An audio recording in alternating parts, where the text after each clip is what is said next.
morning, everybody.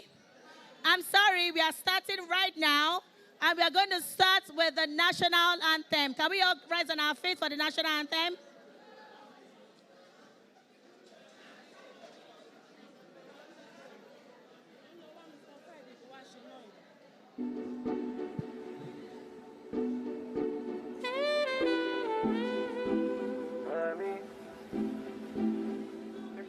Please turn down the music, please. All right, national anthem, let's go. Nigeria, we hail thee, our native. Those that are made in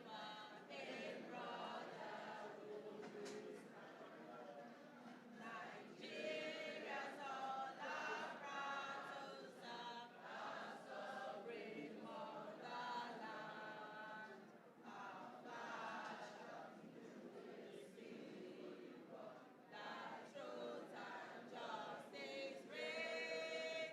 Increase of battle, honor, and this we count as to hand unto our children manna without stain. O God of creation, this our one request. Help us to build a nation where no man is oppressed, and so with peace and plenty, Nigeria may be blessed. The pledge. Pledge Nigeria, my country, to be faithful, loyal, and honest, to serve with all my strength, to defend our unity, and uphold our honor and glory in God. The school anthem. Okay, hold on. There's a way we sang it. We don't know if you guys can sing it that way. Can I have my friend? Excom 2000, please. Let's step forward or sing from wherever you are. Then you guys, if you miss it, you let us know. If it has changed, you let us know. Excom, can we go? Oh, Commande Secondary School, a beautiful city. They're founded by military wisdom and might to against illiteracy. Oh, CDSS, a great citadel, through God's grace and mercy, we gave a solemn pledge to uphold and keep your aspirations, your noble projections. All hail to the alma mater. We pray that God will keep our founders and the product of city. You guys leave that part out now. So, okay, you may please sit down. 25 years ago, that was how we sang it as well, but with a third verse. All right, so I would like the facilitators to come on stage, and we are going to have the commandant come give us his welcome address. All right, I'm going to invite Lieutenant Colonel D.S. Yakubu to the stage.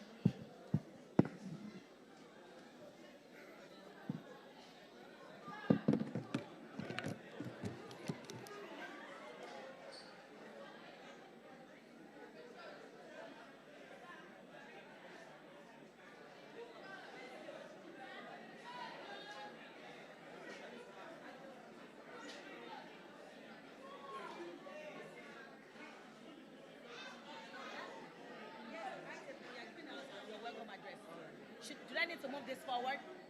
Should I move it forward? No, it's okay. Yeah. Okay. Where are the rest of the items? They're coming. The facilitators are going to come. I'll tell them to join you now. Yes, sir. Welcome address anywhere, sir. Anywhere you want to see, sir. You are free. This is yours. Yes, yes, you are talking. Let me call you.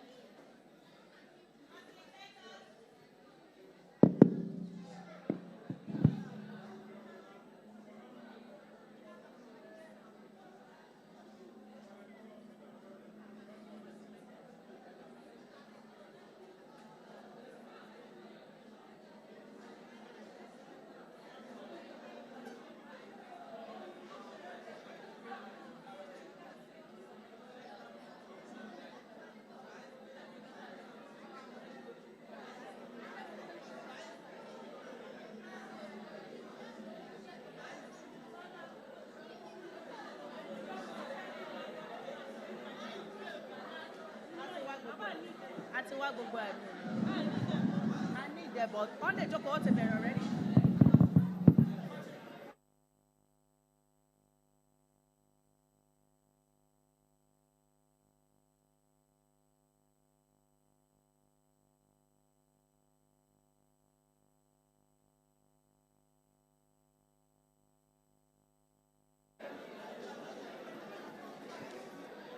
You guys can just hand out some. This is the program for the event.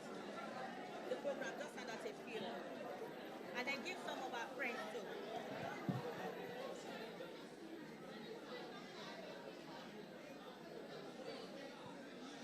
Bode, Pastor Bode, please come and say the opening prayer.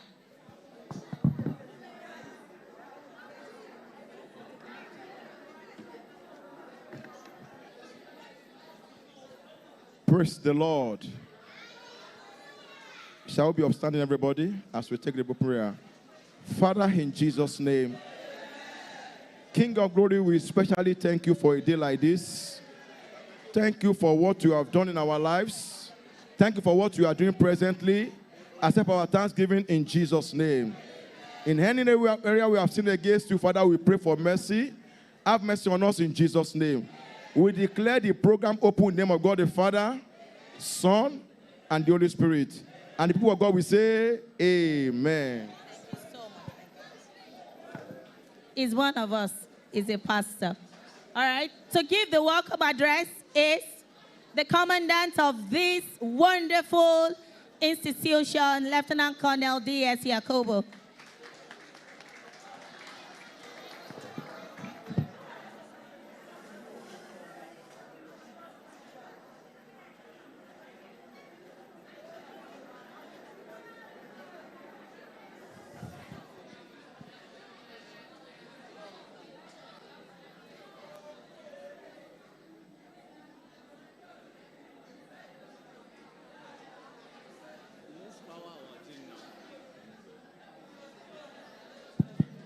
Hello.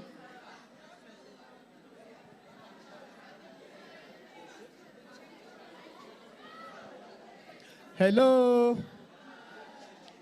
Students. Students. You that one, do your hands like this. If I grab you.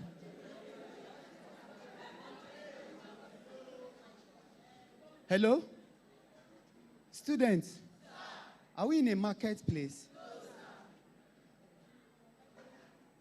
I will not hear you make noise again. It's serious business we are here for. Is that clear? Yes, the executive members and members of Excommandos Secondary School, Oshodi, students, class of 2000, staff present here, distinguished invited guests,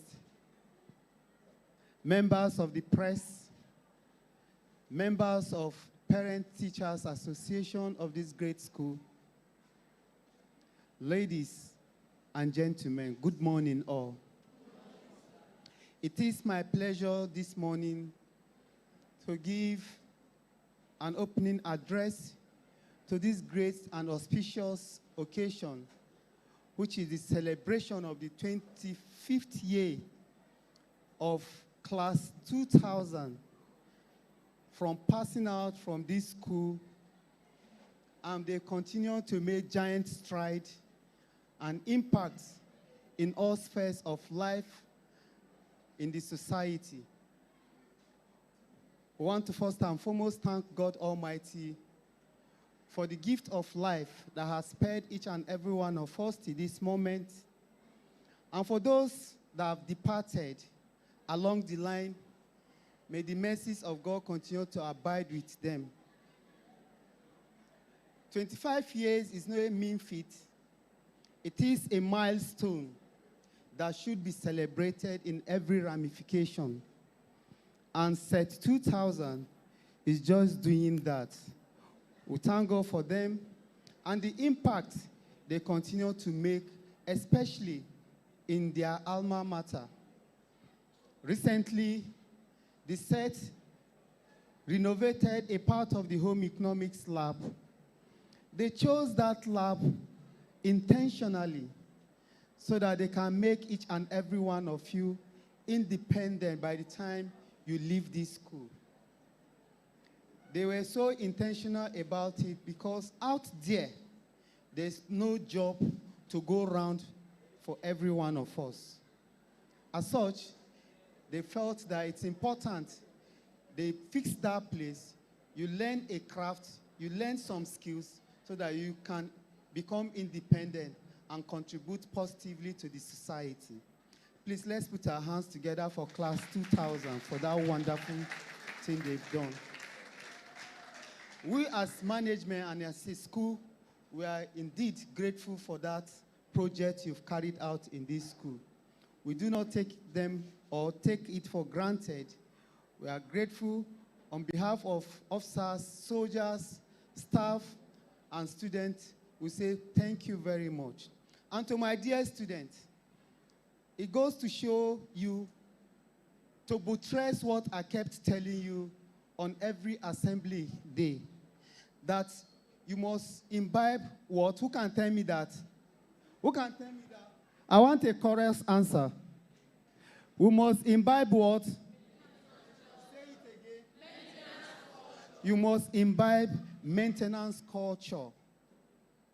You must take care of the facilities the school is emplacing for a better learning environment. You must always make sure that at all times, you do not destroy any of the school facility. The school belongs to you. Is it my school?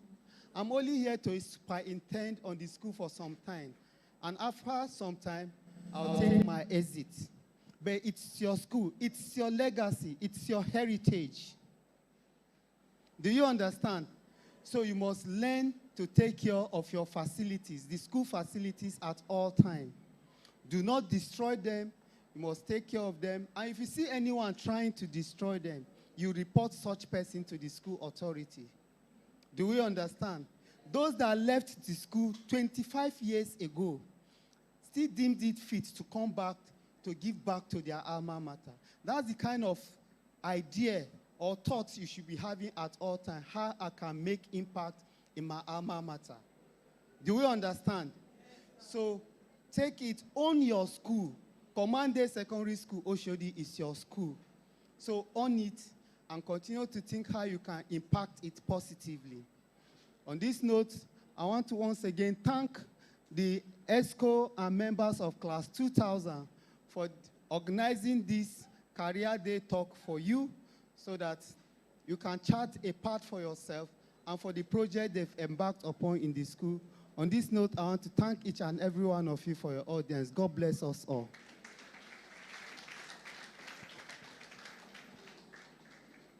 Thank you so very much for your kind words. We are very, very, very, very grateful. All right, to give the welcome address, the welcome remarks, Olusegun Adefolaju will do that for us.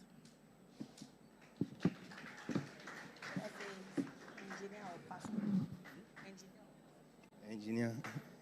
Hello, everyone. Good morning, everybody. Good morning, sir. Thank you for the opening remark. Distinguished guests, esteemed facilitators, beloved teachers, proud alumni, and dear students, once again, good morning. on behalf of the Commanding Secondary School Class 2000 Alumni Association, it is my great honor and heartfelt pleasure to welcome everyone to this special gathering as we celebrate a remarkable milestone. 25 years since we walked out of these gates as students and into the world as young adults with dreams and possibilities. Today is more than just a reunion. It is a moment of reflection, gratitude, and renewed commitment. A moment to look back at where our journeys began, to appreciate how far we have come, and to recognize the profound role this institution played in shaping our lives. For many of us, the lessons learned here include discipline, knowledge, resilience, integrity, and excellence. All this became the foundation upon which our careers and personal successes were built. We are honored to have a representative of the school leadership, the commandant, with us today. We sincerely appreciate your support and presence as we reinvest in the next generation of commandos. Today's Career Day is dedicated to giving back by sharing stories, knowledge, and real-life experiences that will guide and inspire the brilliant students seated before us. Our facilitators, accomplished alumni from diverse fields, have returned home to empower, encourage, and sow seeds of possibility. We thank each one of you for making time to be here. To the students, this day is for you. Listen with open hearts. Ask questions. Dream boldly. 25 years ago, we sat where you now sit, uncertain of the future, yet determined to make it meaningful. If our stories teach you anything today, let it be this. Your background is not a limitation. It is a launching pad. To our teachers, past and present, we honor you. Your dedication is the reason many of us are who we are today. To my fellow alumni, congratulations on 25 years of shared history, growth, and impact. May the silver anniversary ignite a renewed spirit of service and unity among us. As we begin today's event, I invite everyone to relax, participate fully, and enjoy the inspiring conversations and connections that lie ahead. Together, let us make this celebration memorable and meaningful. Thank you, and welcome once again to our 25 years reunion and Career Day celebration. Thank you so much, Shego. All right, now we begin with the actual career talks from our professionals across board. Now, to be very, very candid, when we were selecting, we really wanted you to see the best, yes, because that who wants to put their terrible foot forward. So we decided to pick the best amongst us to come out and show you that stories can truly change. All right, so I'm going to start with my buddy, Olamide Obajimi. We're in class for years, and we are still friends, so you can imagine who you're going to be friends with in the future. Sorry, I need to leave this meeting. All right, Olamide Obajimi, currently, he praises himself too much. It's from the Abasi Odusi family of Futsegbuwa ruling house. Yes. Okay. He's a seasonal tax professional with significant experience in corporate tax structuring, general tax compliance, tax litigation, tax disputes, and a few other things that's got to do with that. Beyond his client's work, Olamide's commitment to knowledge sharing and capacity building within the tax sector is very, very notable. He's a dedicated tax educator and a facilitator. Olamide's professional credentials include a fellow in the Institute of Chartered Accountants, a member of the Institute of Taxation of Nigeria. He has an advanced diploma in international tax and Chartered Institute of Taxation in the United Kingdom. In recognition of his wealth of experience and dedication to the tax profession, Olamide has been appointed by the Honorable Minister of Finance as the chairman of panel of the Tax Appeal Tribunal, Lagos Zone, where he brings his deep, it deserves it, where he brings his deep expertise to bear in resolving tax disputes, promoting tax justice. He was also ranked by Chambers and Global as a top-tier practitioner for his expertise in tax law. Olamide has established himself as a renowned speaker, sharing his wealth of experience in reputable conferences such as the Nigerian German Chamber of Commerce, Business Success Forum, and the Business Day Policy Intervention. Please welcome Obajimi Olamide.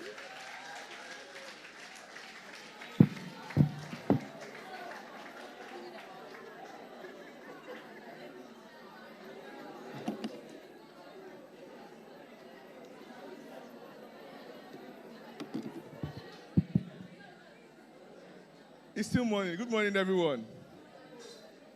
Can I have some quiet? So I think I'm going to start my presentation with a quick remark on my observation. And it's going to be about the school anthem. I know you guys sing this song a lot, but probably you do not appreciate the significance of that song because the founders of the school, when they put that song together, it was for a particular purpose.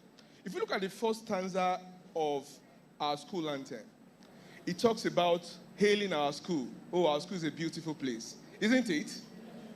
If you look at the second anthem, it talks about your pledge, your allegiance to the school, isn't it?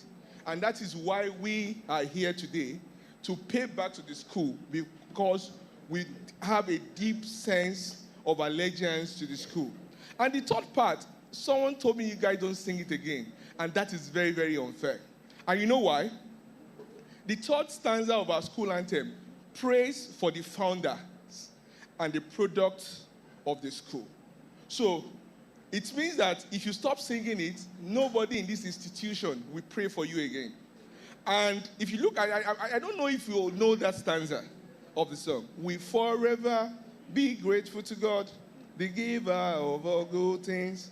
We pray that God will keep our founders and the product of CDSS. So you all are the product of CDSS. And if you stop singing that song, it means that you stop praying for yourself. I will leave that as a remark. So let's go to the business of the day. And the business of the day is choosing the right career path in a changing world. You can see that topic was beautifully crafted. And why I said it's beautiful, it's because it has that word changing world. That means that the world is not static. Choosing a career in the 60s is different from choosing a career in the 70s. I've been told I have 10 minutes, so I'll rush. It's different from choosing a career in the 70s and the 80s and the 90s and the 20s. And now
what you want to do. If you're not clear in your mind about your career, okay, go next slide. Next slide.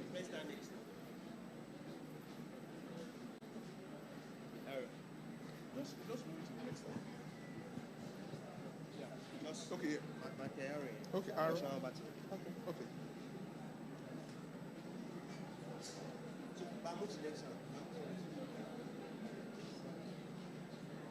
Next slide.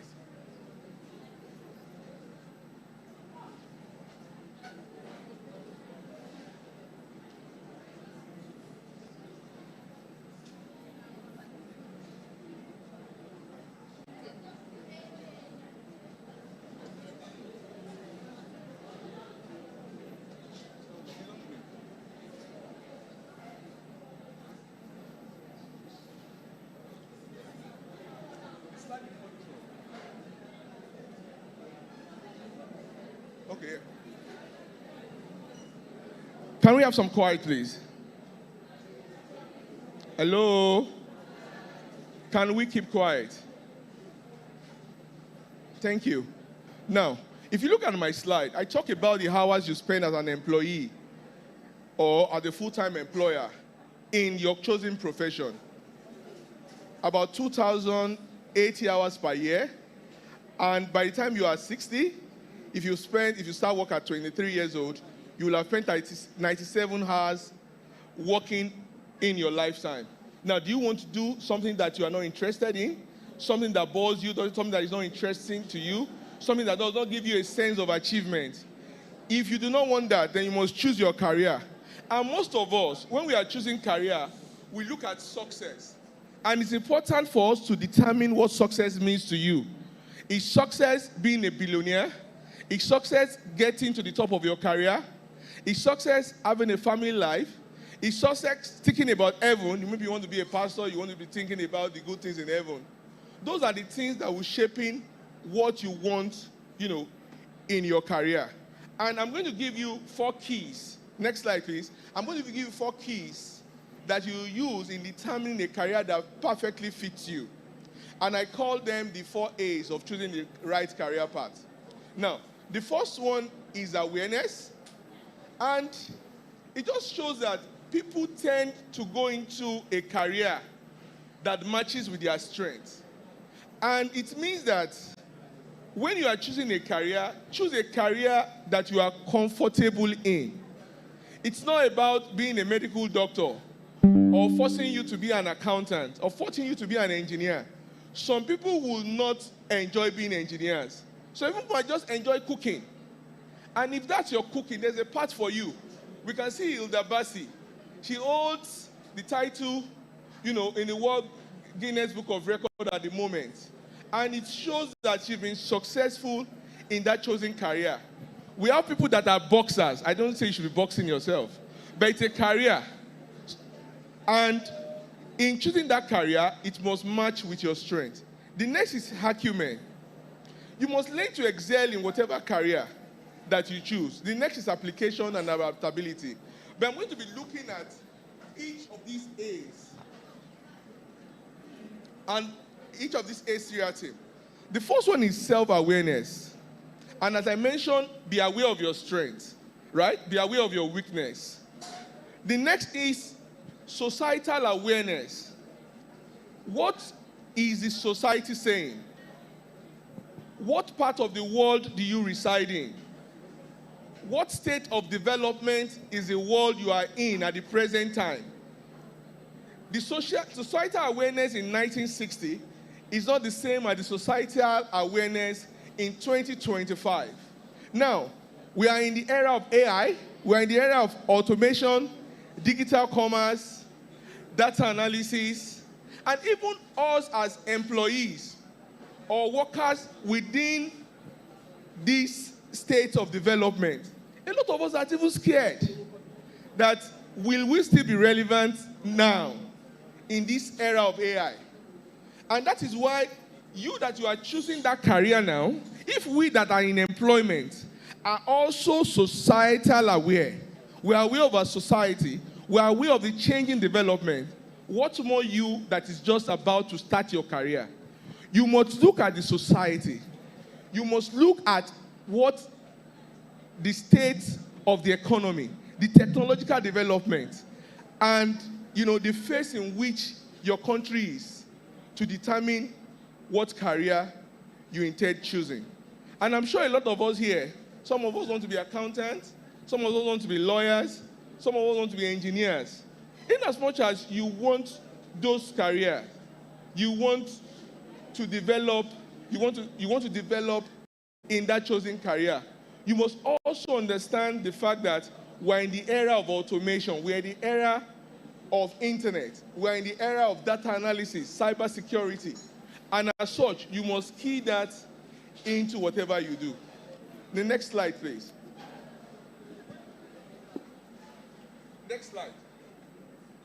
The previous slide was talking about what the society will call you. As young adults, I will call you young adults because you're adults now. A lot of you will be legally responsible for your action. So I will call you young adults. You must know that you are responsible for your actions. And whatever you call yourself is what the society will call you. And if you fail to choose a name for yourself, the society will find a name for you. The next is acumen. And what do we mean by acumen? If you choose a particular career and you are good in that career and you are not disciplined enough to develop yourself in that career, you are going to fail in that career. It means that even as students, those of you that spend more time to read your books will be better students than those that don't read at all or spend lesser time. Even if you are a born genius and you fail to read your book, you may not be academically sound as someone who isn't a genius, but spent more time reading his books. So acumen is good in choosing a profession. It's important because your profession without discipline will lead you to nowhere. The next slide, please. The next is application. And what do I mean by application? In the course of growing and choosing a career, you may have hello, can I have some quiet, please? In the course of choosing your career path may change along the line. And why will it change? It's a function of self-discovery along the line. And how do you self-discover yourself? By taking on internships, by going on competitions, by taking volunteer roles, by taking apprenticeship, by being in clubs and organizations. By the time you do all these things, you start gravitating towards a particular area. And from there, you can pick whatever the career path you want. Next slide, please. And the next thing is adaptability. And what is adaptability? It talks about what I said earlier, that even in your chosen career, you must adapt. Technology changes every day. And as they change, you must change in the light of technology. I'll give you a typical example. I work as a lawyer. I work as a tax lawyer. And in the course of advising my clients, I discovered that I should understand financial reporting. I took courses on financial reporting. I didn't forget the fact that I was already a chartered accountant. What have I done? I've been able to adapt to the demand of the career that I've chosen. Next slide, please. So, I will read my last slide. Every young person, please, the last slide, please. Every young person here has decades ahead to build a meaningful and impactful career. You have time. But the journey begins with clarity, curiosity, competence, and flexibility. If you embrace the 4 A's, awareness, acumen, applicability, and adaptability, you will not only choose the right path, but you will also thrive in it. The world will keep changing, but individuals who understand themselves, understand society, apply themselves diligently, will adapt wisely, and will remain relevant. Thank you very much.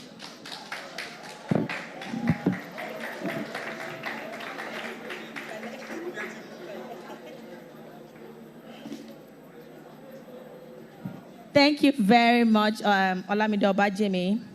Now, can anybody remember the 4 A's?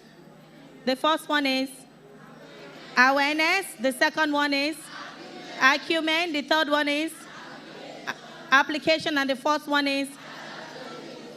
Okay, I'm a preschool teacher. That's what I do. I teach little ones. So I'm going to tell you what I tell them when they do great. You are going to give yourself an amazing clap. So this is what an amazing clap sounds like. A-M-A-Z-I-N-G. I know it sounds horrible to you guys. Yeah, I'm a teacher. I'm a teacher to 2 and 3-year-olds. If I tell them to give themselves an amazing clap, they're over the moon because it's like you've given them the whole world. But to you guys, it's like I've just rubbished you guys. So I'm so sorry. So I'm going to move on to the next speaker. He's speaking virtually to you guys because he just wanted to pour his heart out to you guys. So please listen. It's my body too. Almost all of them are like, all of us are closely knitted. That's it. So I'm going to introduce Samuel.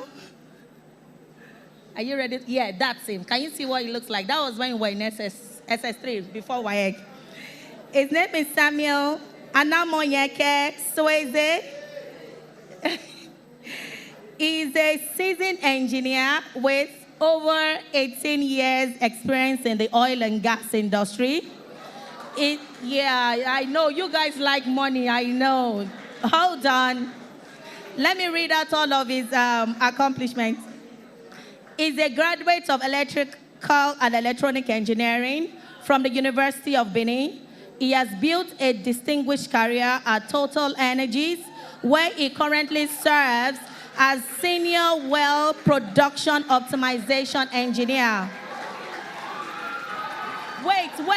This is the best part. Wait, hold on. Yeah, engineer at CSTJF in Pau, France. Wait, that's not even the best part. Wait for the best part. He is the first African Nigerian to hold this role. Samuel has led major projects, including the Orphan Phase 2 and the OML 130 Smart Room, contributing significantly to production optimization and safety. His expertise spans petroleum processing, well operations, and process safety management. He is a fellow of both the NSE and the NIEEE and a current registered engineer. He is also deeply committed to mentoring, innovation, and community service. Samuel's leadership and technical excellence continue to inspire and shape the future of engineering in the energy sector. Please make welcome virtually Samuel Sweze. Okay, before he starts, can you see the difference? Does it still look like the same person?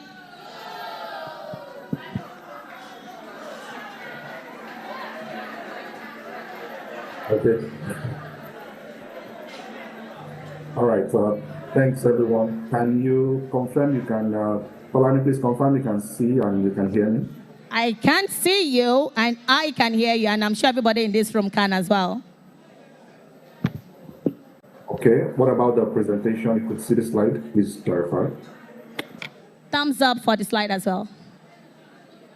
Okay, excellent. So I go ahead. So good morning, everyone. And So easy. You have 10 minutes. Sorry, I couldn't. You have 10 minutes. You have 10 minutes. Yes, you have 10 minutes. Copy.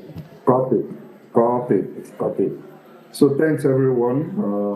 Apologies, I couldn't join physically due to circumstances beyond my control. It's my sincere apologies. So we'll go ahead. The topic I've been given to talk about is from classroom to my career, my journey, as well as lessons learned. Okay. Just to give an idea, today we are celebrating 25 years of impact. We are trying to reconnect. We are trying to reignite the spirit within us. Okay. A lot has happened over the years. It's a chance for us to look back at where we started, reconnect with our roots, and reignite our passion for growth and contribution. Today, I'll be sharing my journey from secondary school to my current role as Senior Well Optimization Engineer, as Tolani already mentioned. And I will highlight the decisions, the challenges, as well as lessons that shaped my career. So my journey began somewhere in the barracks where you are all at this time. So I started from the Army Children's School, close to Command Secondary School there. So we migrated from Army Children's School to Command Secondary School in Excommandos Oshodi. Shortly after it was set up. So in fact, we happened to be the first set, and it was a privileged experience. And the school anthem Obajimi talked about in his first presentation was indeed developed by us. When I mean by us, by the first set in collaboration with the founding fathers. After secondary school, which is not very common, whilst people were going into university to do their degree, I went to chase the national diploma, not also from a common polytechnic like you would know, but from the Petroleum Training Institute, PTI, somewhere called Efron, near Warri in Delta State. So I had my OND in electrical electronics engineering. Thereafter, I went to do the bachelor's degree at Yearsb. Fast forward, during this national diploma as well as the bachelor's degree, I did also the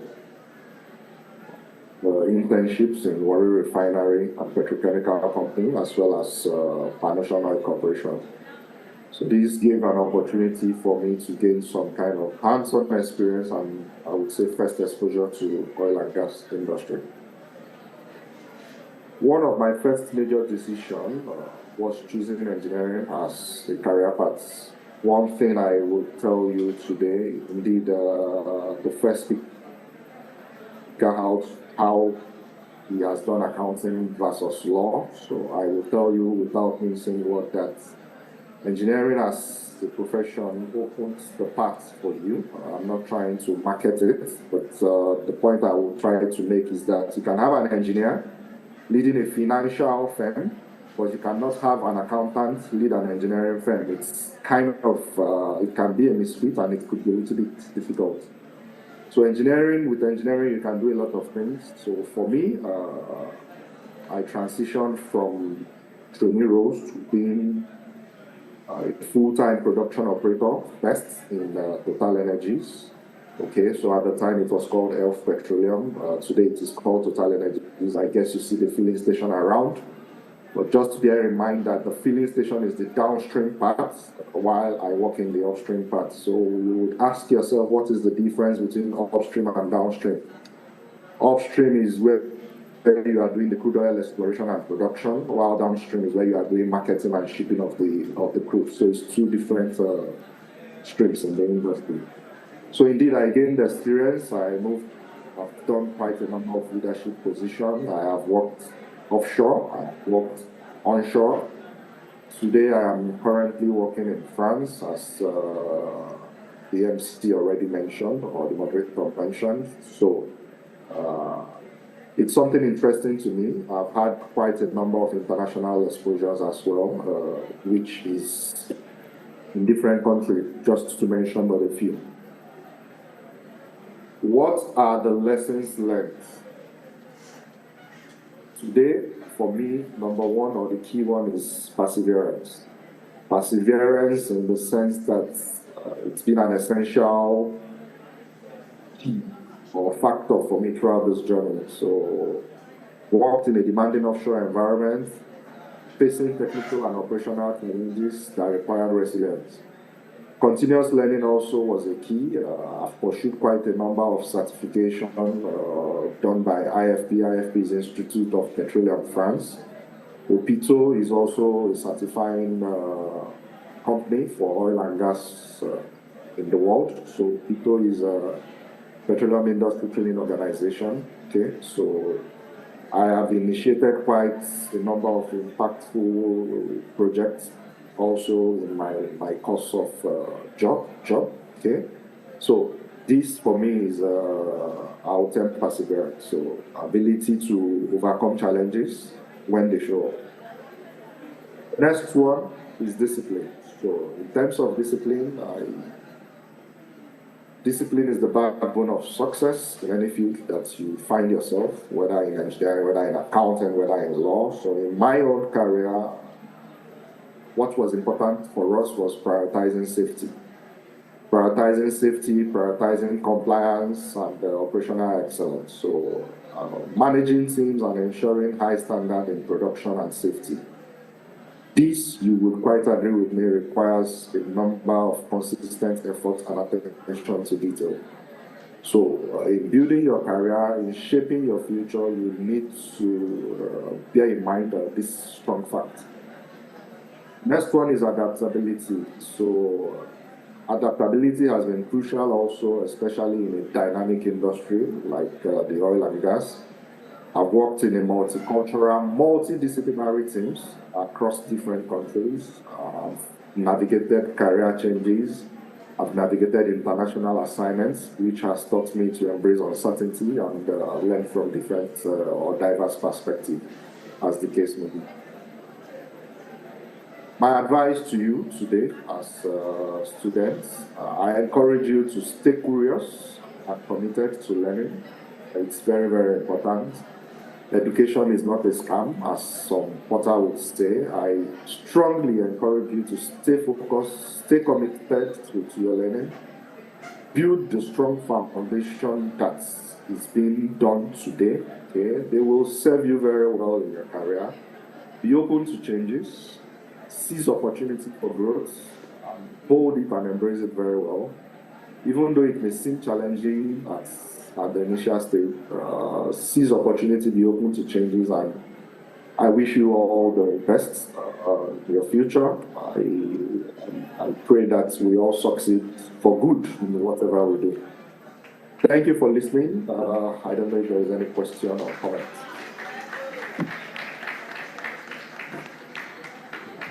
Thank you very, very much, Samuel. He gave a couple of advices. Did anybody catch any? Samuel wants you to be stay focused, disciplined, and you just have to be curious. If you are not curious, you are going to be stuck in a particular place for a very long time. I'll tell you a little bit about myself. I started with accounting. Yes. I started first with business studies, then I moved into accounting, then I did HR, and right now I've been a preschool teacher for the past 12 years, taking care of little ones. So if your heart is not open, if your mind is not open, you're going to be stuck. I might be an accountant, yes, but I might just be bored. But my everyday life, I don't think I want to trade it for anything. So you have to always stay focused, stay curious, and be committed, okay? I'm going to introduce the next speaker. She's a lady, so that the girls in the house won't think that, oh, why? Why is it that it's only men that are talking? What happened? Is it only Tolani that is the female amongst this set? We have loads and loads. We have doctors, we have lawyers. But, we just said, you know what? We need this particular woman, this particular mommy, to come talk to you guys that the sky for a girl child is just the starting point. Coming on stage next is a wonderful speaker, an amazing mom, Chineye Okojie. She finished from LASSO in 2008, where she studied industrial relations and personal management. She currently works with Loan Book Limited, a lending company, and she's been there for a while now. According to this thing, she said over the years she has grown personally and professionally, and it's been quite a journey. She's a proud wife and mom to 2 beautiful kids, I can attest to that, who keeps her grounded and motivated every day. Chineye, is Chineye in the room? Oh, I'm sorry. All right, please make welcome Chineye. That's her. Look, just look at that. Do you want to use this? Should I change this?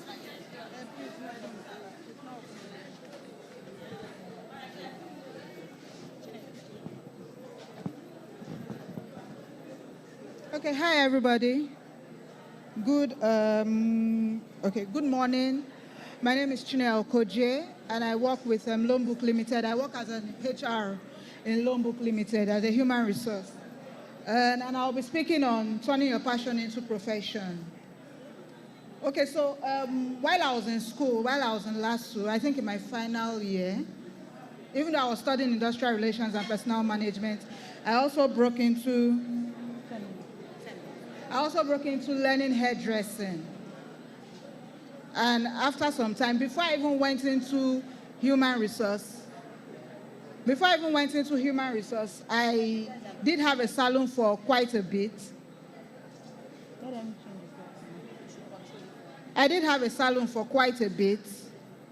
But then as time went by, I still went back into human resource. So we are going to be talking on your personal passion and how you can transform it into a profession.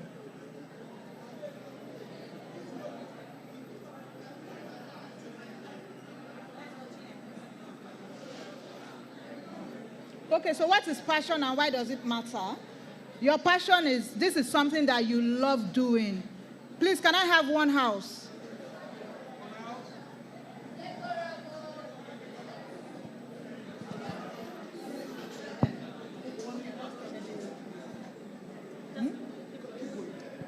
Your passion is something that you love doing, something that you're excited about, and it energizes you. And when you add your passion with effort, it becomes a potential career path.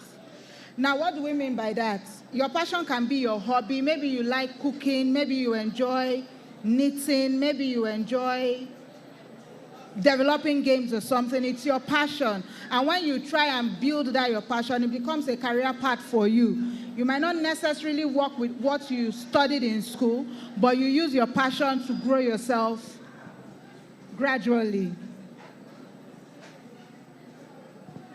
So finding and nurturing your passion, you ask yourself, what do you enjoy doing? You try out new things. Maybe you like writing, maybe you like sports, maybe you like coding, baking, cooking, something. You just sit down and niche a space for yourself and like, okay, I love doing this, and this is what I really, really want to do. And then you practice consistently and stay curious. That right now we have the internet, so you can actually Google and find out things about the things that you love doing and build yourself. Nobody is going to build you. You're going to build yourself. You're going to have people that will criticize you. You're going to have people that will tell you, oh, this thing you're doing doesn't make any sense. But if you have a passion for doing it, you will definitely grow with it. So examples of careers built from hobbies, YouTubers. We have people like Brother Shaggy. We have people like Taoma. They started from somewhere.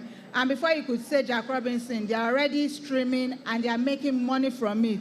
If you ask what they studied in school, they did not study how to become a content creator or how to build a career on YouTube.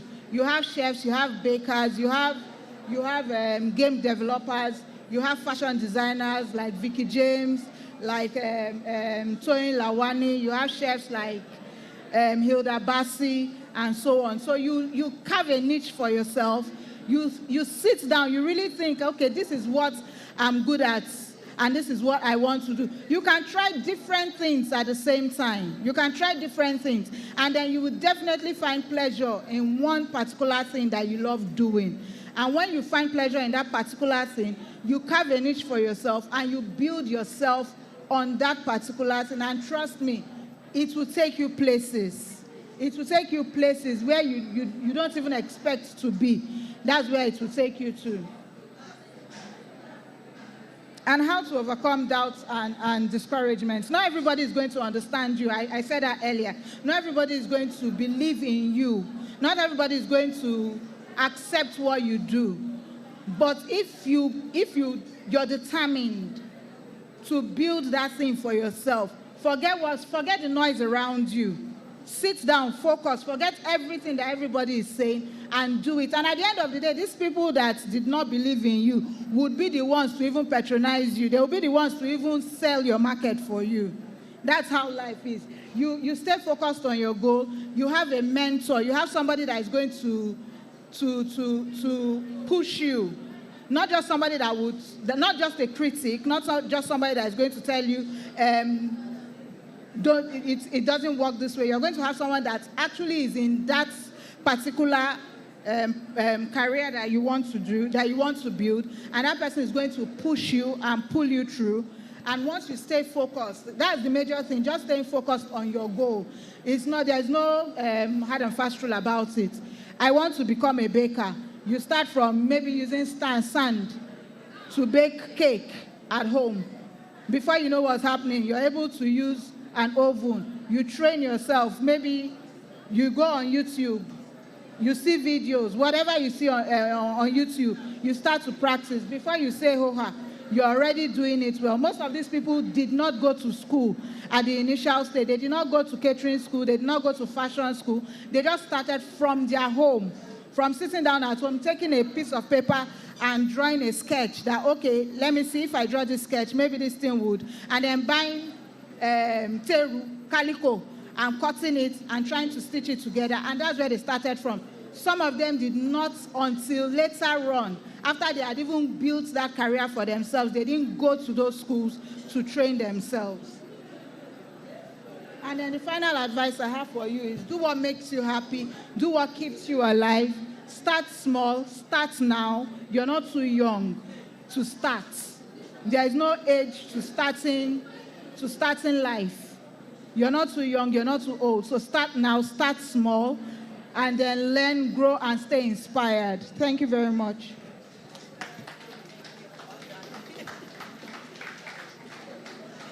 Okay. Thank you very much, Ine. So, our advice for you is turn your passion into purpose. Every big dream starts with a small step. That's practically true. Like, so true. Whatever you can do with your hands, do it. My sister, the lady sharing the drink, is my younger sister. Yes, we finished together. I did not repeat. We got to GS1 together. Let it be noted. So she's my immediate younger sister.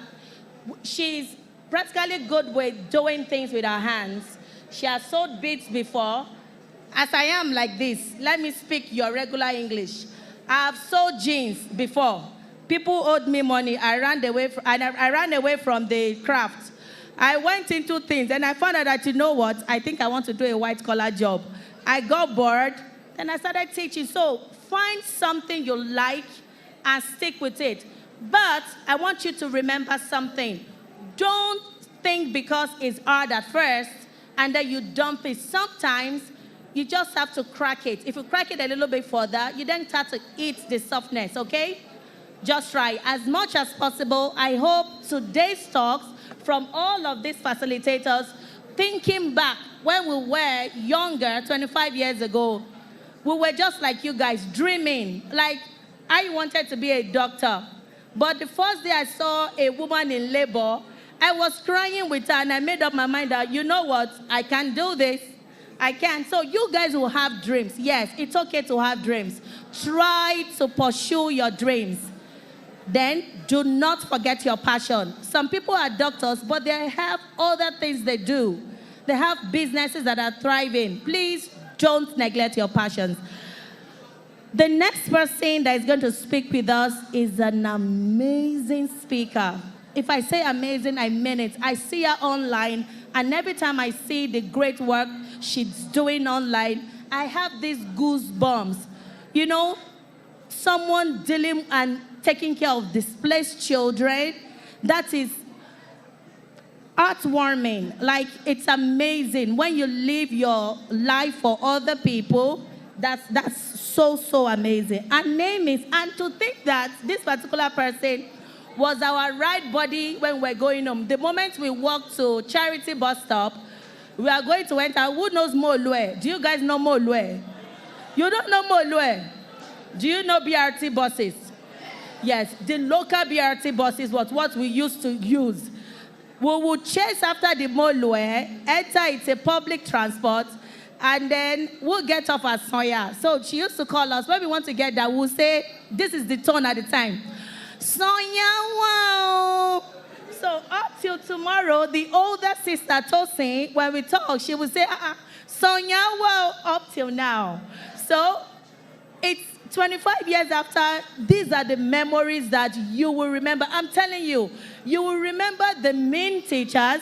You will remember the kind teachers. You will remember your friends that you will lose along the way. And you will have friends that you will hold on to for the rest of your life. I'm telling you, people that you've known since GSS1, you will go all the way.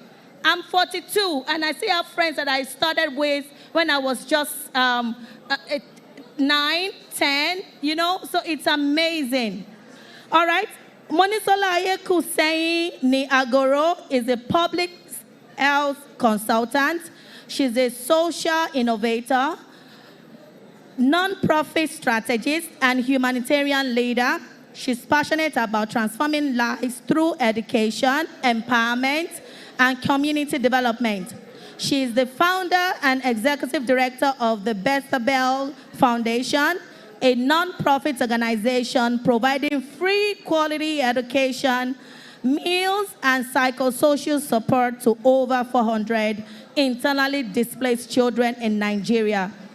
Under her leadership, the foundation has evolved into a thriving education hub that integrates trauma-informed learning, STEM education, and digital literacy, giving children the tools to learn, heal, and thrive. Monisola is a host of the Empowering Voices podcast. She is a Harvard Business School alumna and a master's degree holder in international relations from the University of Benin. She's a Vital Voices Visionary Fellow 2025. She's a humanitarian. She has gotten Humanitarian African Award, African Changemaker Fellow, lots of awards, loads and loads. In her work with international vaccine access, Monisola contributes to advancing equitable vaccine access and strengthening community health systems, bringing our passion for humanitarian service into global public health.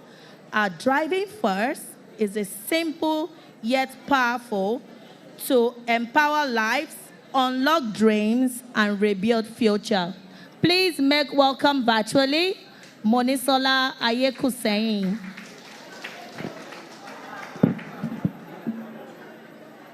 Hello, everyone. Good morning, everyone.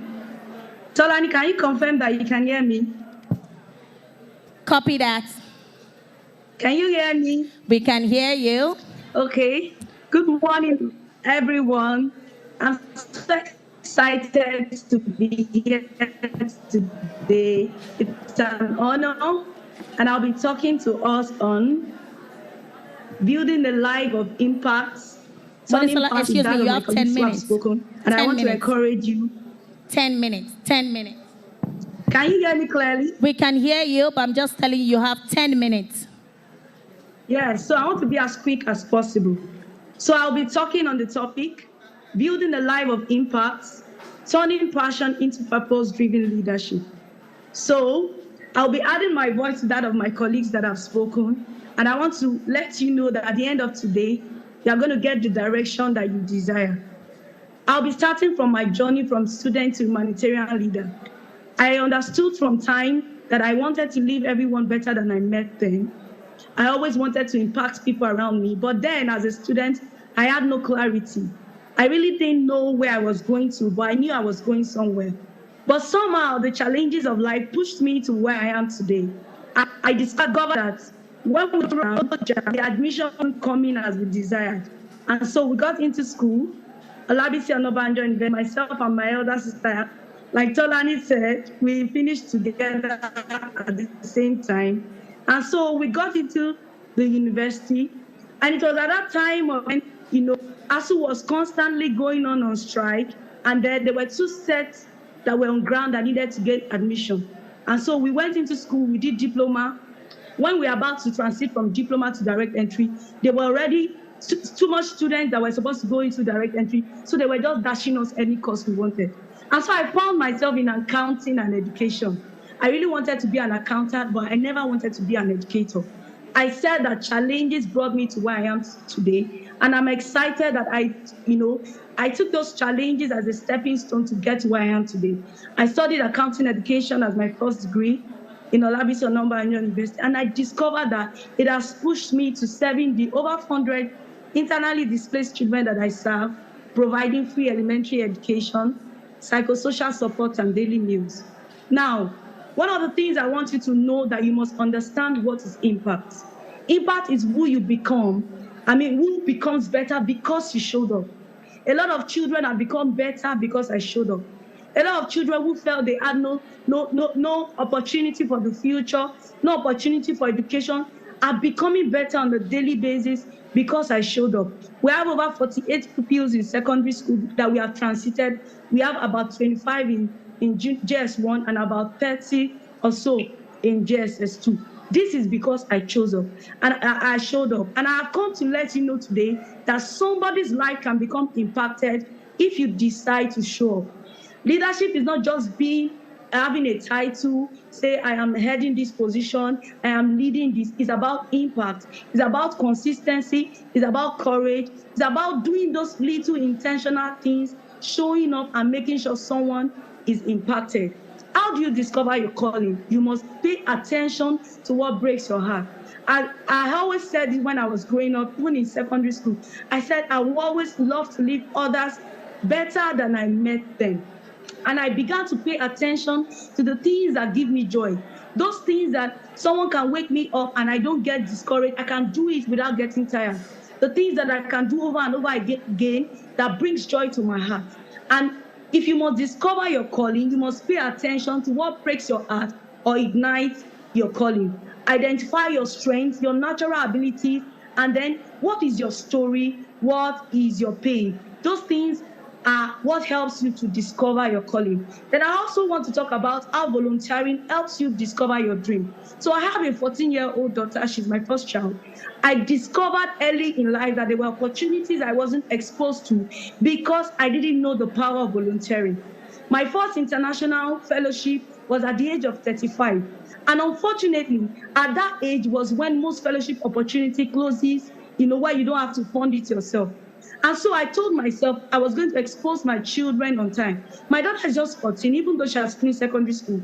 But I discovered that volunteering has taken me far. And so I began to give her the opportunity to volunteer. Today, she's a UNICEF Young Influencer, and it's going to open her up to future opportunities. After finishing secondary school, this under 18 in JAM didn't allow her continue to write JAM at that moment. I thought of it, what can she do at this time?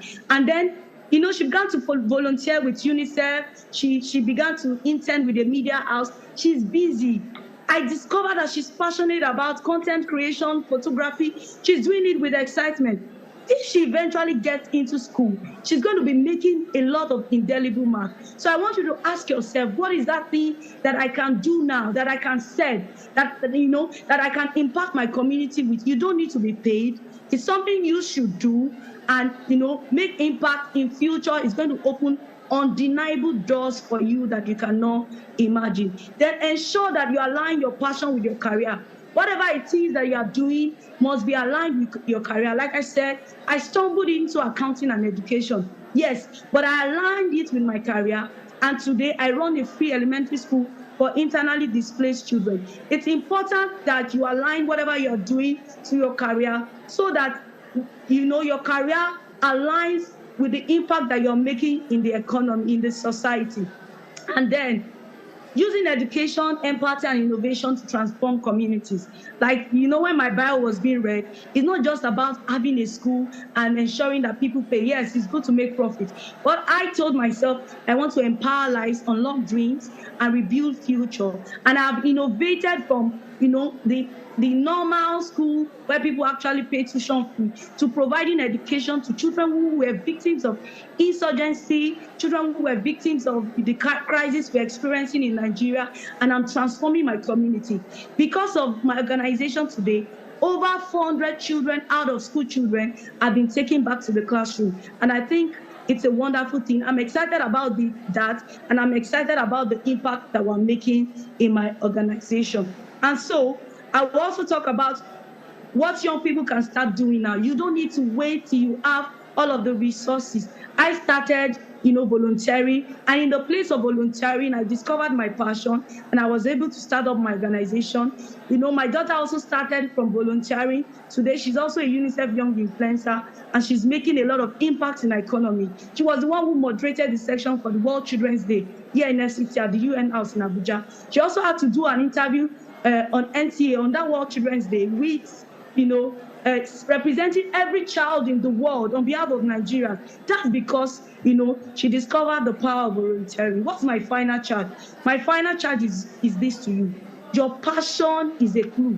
When you're passionate about something, just tell yourself, this is a clue. The story, the challenges that you go through is a message for you. It's a message for the community. It's a message for everyone around you. Your impact is needed. Don't wait till you have all the millions in the world. When I come out with my little stature to say the work that I do, and the recognitions I've had globally, people begin to wonder. Tomorrow, which is the 6th of December, we're going to be having Reclaim Our Global Summit, which is my inaugural summit in my organization. And I can tell you that the impact is so great because I discovered my passion, I told my story, and I worked in alignment, turning my pain into passion. I didn't sit there. Some of us go through challenges. Maybe you found yourself in a particular course, doing a particular course, you felt, this is not what I want to do. Then you let it overcome you. You don't let it overcome you. You can go on with that course if you cannot stop at that point in time. But find out how to ensure that you build something out of that. Because I built a free elementary school out of my degree in education. I went ahead to do a master's in international relations to align it with the work I do in international development. But I can tell you that I am excited of the impacts we are making. We have been able to transit over 400 children back to school, 48 back to secondary school, over 3,000 women through our summit, and then we are going to be starting our Reclaim Learning Hubs in 2026. Thank you for your time.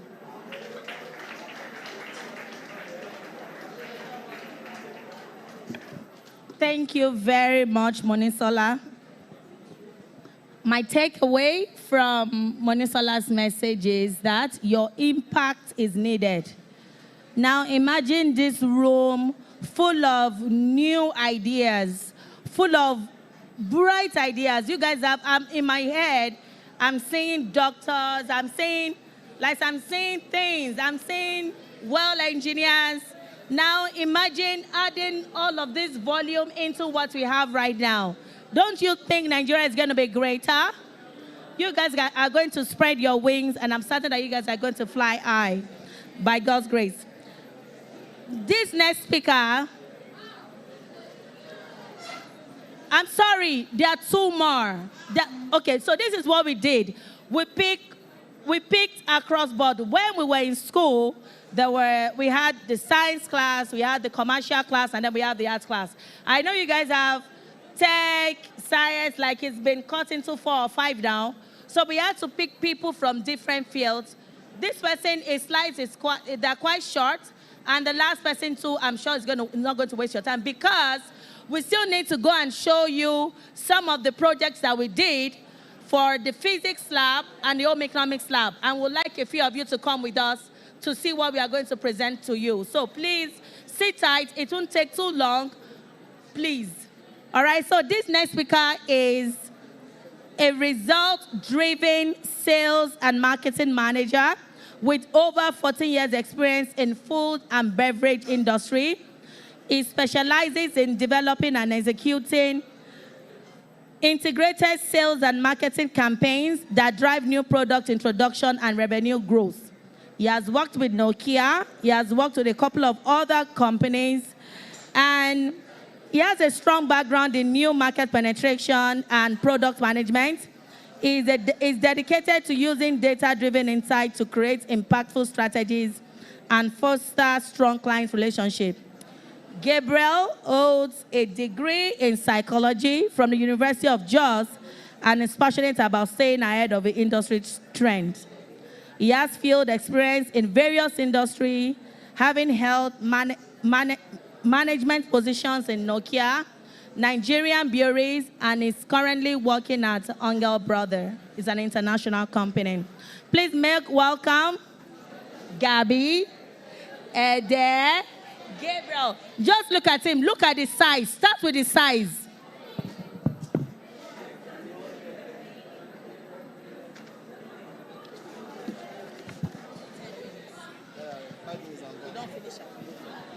Good morning, everybody.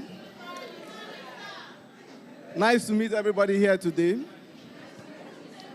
Don't worry, what we're talking about today is something we do every day. It's something you do unconsciously, so it's interesting. We're going to talk about the power of networking and mentorship. It's a very, very interesting topic, and it's something that you'll get to do years to come, from today going forward. What we'll talk about today, we'll learn what networking is, we'll learn how to build meaningful relationships, we'll learn who is a mentor, and how we find and approach our mentors. So first, let's talk about networking. Networking simply means connecting. Every day you talk to your friend, every day you chat with your friends, you're networking.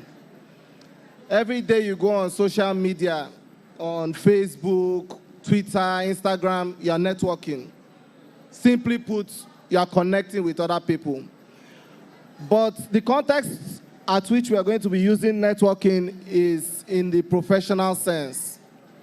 When you live here, when you leave command, you're going to go out into the world. You go to different universities, polytechnics, different schools of higher learning. And just as you were doing here, you're going to have friends. You're going to have connections. You're going to meet people. So it's important you build the right network. So building meaningful relationships. There are some key practices when you build relationships. There are some key things you need to look out for. And there are some key things you need to do. For example, one, you need to be genuine. You need to be honest. You cannot be a good contact if you are not honest. Because if I can't trust you, it means you're not my friend, you're not my contact. So you need to be honest. You need to build trust.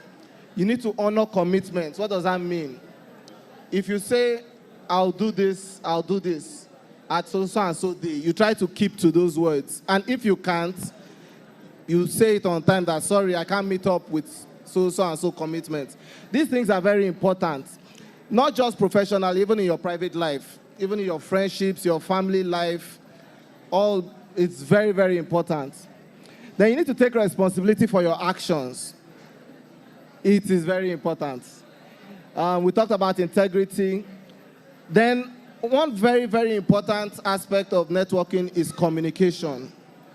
You need to be able to express yourself. You need to be able to speak your mind, address conflicts, and you need to provide value. In today's world, when you live here, when you start working, when you start doing your business, if you can't provide value, you can't grow. I'll give you an example. If you open a shop and you're a tailor, you are providing value to people who want tailoring services. If your value is not, well, how will I put it? If you are not providing value, your shop, you're not doing well, your designs are not going well, it means you're not providing value and you won't get the needed connections. So it's very, very important in anything you put your life into. you need to provide value. Then we'll talk about mentorship. Who is a mentor? A mentor is basically someone who teaches, guides, or develops you. It's somebody that is more experienced than you, but a mentor is different from a teacher. Why? Your teacher is streamlined, or he has a guideline. He teaches you. You have a time frame. You are in command for 6 years. After you leave command, that relationship you have with your teacher, it cuts. It might not cut off completely, but it's not like what it was when you were here. I left here 25 years ago. I still connect with some of my teachers. They are no longer here. There's nobody that was here when I was here that is still here. So it's that connection. But your mentor is someone who is knowledgeable. Is someone you can go to at any time. It's someone you learn from. Now, why do you need a mentor? You need a role model. I'll give you an example. Our first speaker today is a lawyer. And I'm sure there are going to be some lawyers from here. Now, you're lucky enough to have over 20 sets of students that have come out of this school. Meaning you have over 20 sets of people to pick as mentors in different fields. It gives you that edge. You must not pick from someone that came out of this school. But I'm just giving you have that extra choice to pick. So it's important you pick a role model that can provide guidance, that can help you see the future. Then career guidance, like I said. You pick a mentor in your chosen career. It helps you navigate. It helps you have that extra edge over others. Your mentor has gone through all the hurdles. So it's easy for him to say, or her to say, see, when you get to this point, you will face this. This is what you can do to help. So it's very important. Then your mentor helps with skill development, training, evaluation, basically what we've been saying. Your mentor helps you move forward. Now, how do you approach your mentor? Before you approach your mentor, the first thing you do, the most important thing you do is to define your goal. Now, why do I need a mentor? That is, why is always the first question. You need to understand, okay, I want to be a medical doctor, but I want to specialize in a particular field in medicine, say surgery. Now you pick a mentor who is a surgeon, a renowned surgeon, somebody who has been there, who has done it. Why do you do that? It helps you. It helps you learn. This is someone that has gone through that route, so it gives you that added edge. So when you understand why you want a mentor, you now identify potential mentors. Now you don't pick one mentor. You do a list of, say, 4 people you look up to in life, in your field. Why do I say that? Because when you can pick a mentor who is not available, it's very important your mentor is available for you. Say you pick a mentor and you go to the mentor and say, sir, I'd like you to be my mentor. I'd like you to teach me, to guide me. And unfortunately, your mentor has so many people he's mentoring. He can't give you that time. He can't give you that time, how will I put it? He won't be there for you the way you need him. So that's why it's important you pick more than one. You have options. But basically, at the end of the day, you're going to have one mentor. So now you identify your mentor. How do you find mentors? Easy. You leverage on existing network, like Excommandos, like church, school, mosque. These are people that you know, so it's easy for you to actually approach them. Because it's difficult to just walk up to somebody and say, sir, can you be my mentor? It's almost impossible. So you have to leverage on people you know. You attend functions related to your career. You have different kind of functions that people in your line of work go to. There you can find mentors as well. And then you go to, right now you guys are lucky. In our time it wasn't like this. You can actually get mentors online. You pay for mentorship and you get mentors. So that also helps. Tolani? Tolani? Okay. So the third step is how to approach your mentors. Now, like I said, sometimes it's very difficult to just walk up to somebody and say, I want you to be my mentor. And the person will look at you and like, who is this one? That's the truth. So it can be difficult. So first thing you do, you set up an introduction. Yeah, that's why I said you can use mutual connections. You might not know your mentor, but your mom knows somebody that you look at as a mentor. Or your teacher knows somebody, or your friend knows somebody. Or you work with somebody. He's your boss. But you also look up to him as a mentor. So it's easier for you to actually approach these people. Always go prepared when you go to your mentor. What do I mean by go prepared? You go to your mentor, sir, this is something I'd like to learn. And your mentor says, okay, what do you know about this? And you don't know anything. It means you're not prepared. You've not done your research. So you go prepared. You go ready to learn. You ask questions. You show seriousness. If I'm your mentor and you don't show seriousness, I won't take you serious. That's the truth. You follow through. Mentor says, try this, try that. And you come back and say, sir, I tried this, it didn't work for me. Or I tried this is the result I got. Always make sure you follow through. It's very important in any field you find yourself. Then you give back. What do you mean by give back? You share your ideas with your mentor. Your mentor doesn't know everything. You might know something that your mentor does not know. Yes, he has been through it all, but there are experiences that you might have that your mentor doesn't have. So always be prepared to share as well as receive. Then set clear expectations. You agree on your meeting days. You just don't call your mentor up in the morning and say, can we see in the evening? You guys agree. Okay, let's meet on a weekly basis. Let's meet on a monthly basis. You communicate. You know how you communicate. What times? So you can't call your mentor by 1 a.m.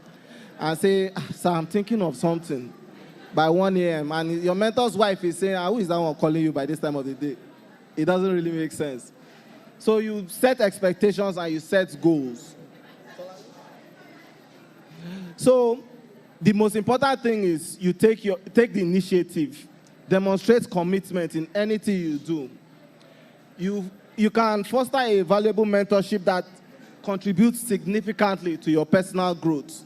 Because at the end of the day, your growth is very important. And it's very important that you take it serious. So thank you very much.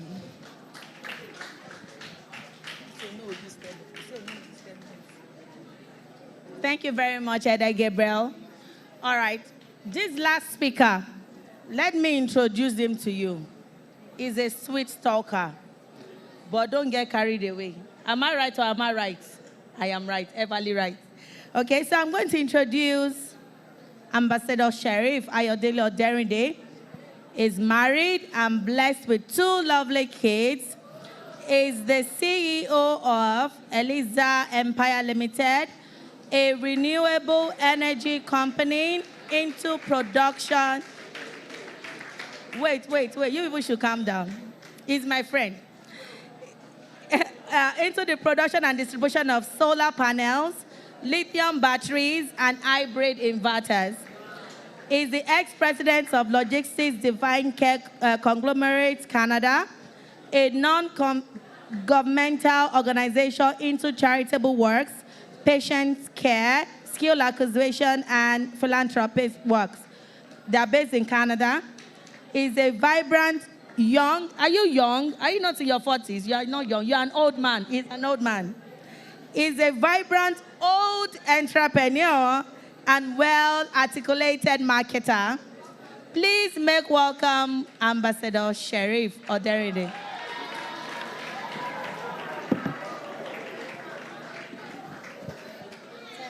Yeah, good morning, everybody. When I say build the youth, you say build the nation. Build the youth, because we are all future billionaires. For the next 10 minutes, please, I want decorum in the room. Is that clear? And guess what?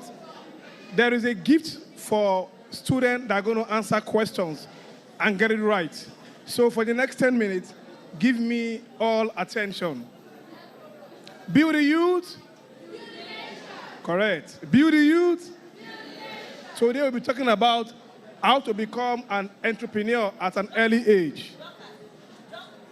You know, most people, like my colleagues have said, you could become a doctor, a lawyer, any field you choose. But something stands out: entrepreneurship. Entrepreneurship is about you becoming who you are destined to be beyond the 9-to-5 work. What is entrepreneurship? Entrepreneurship is the process of designing, launching, and running a successful business or venture. You could be a fashion designer. That's an entrepreneur. You could be a trader. You could be a boss of your own. Like my sister rightly said, I manage a renewable energy company in terms of solar.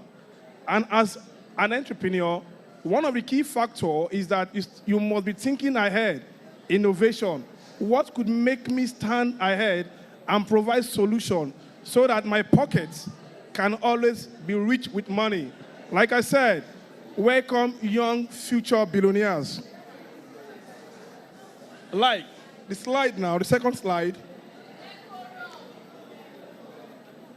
As an entrepreneur, there is something called system.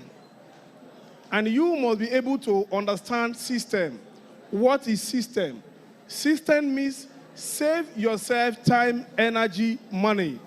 Right now, you are about leaving the school down to the university or any other field. You must apply this to your daily activities.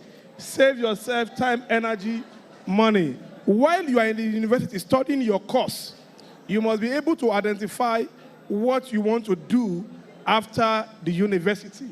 You could see, you must start developing your own career paths as an entrepreneur. Now, what do you develop? You build confidence and also leadership. You could see me, I wear a suit today. Tomorrow, you could wear a suit at your own leisure time.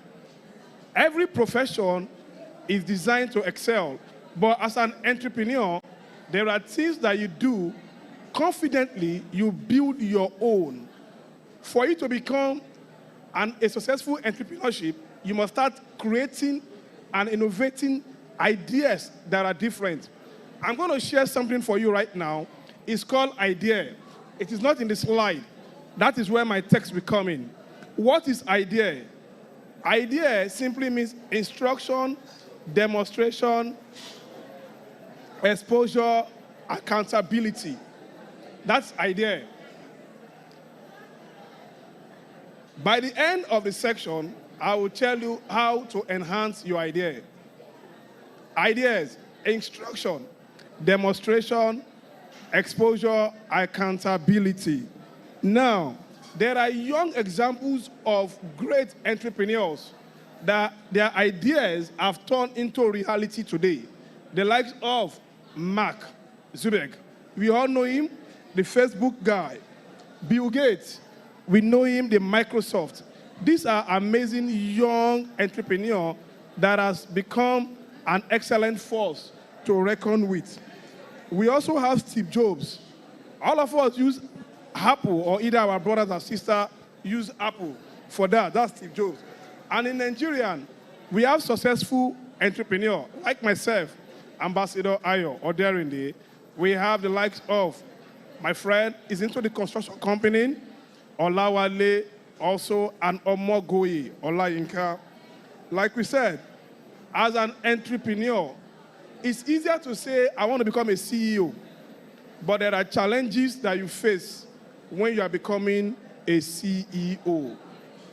Can you guys hear me? Are you getting it? The next slide, please.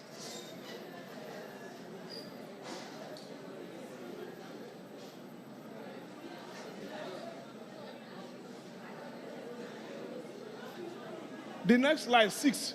Slide 6. Okay. I told you to become an entrepreneur, you must first identify the plan and what you want to become in life. For example, if you choose a particular field like software, the IT world, this is where I want to become my own boss. You must start creating software, reading books of the people that you want to become in future. That is part of entrepreneurship. Now, if you want to go to product-based selling, for example, the next slide, slide 7.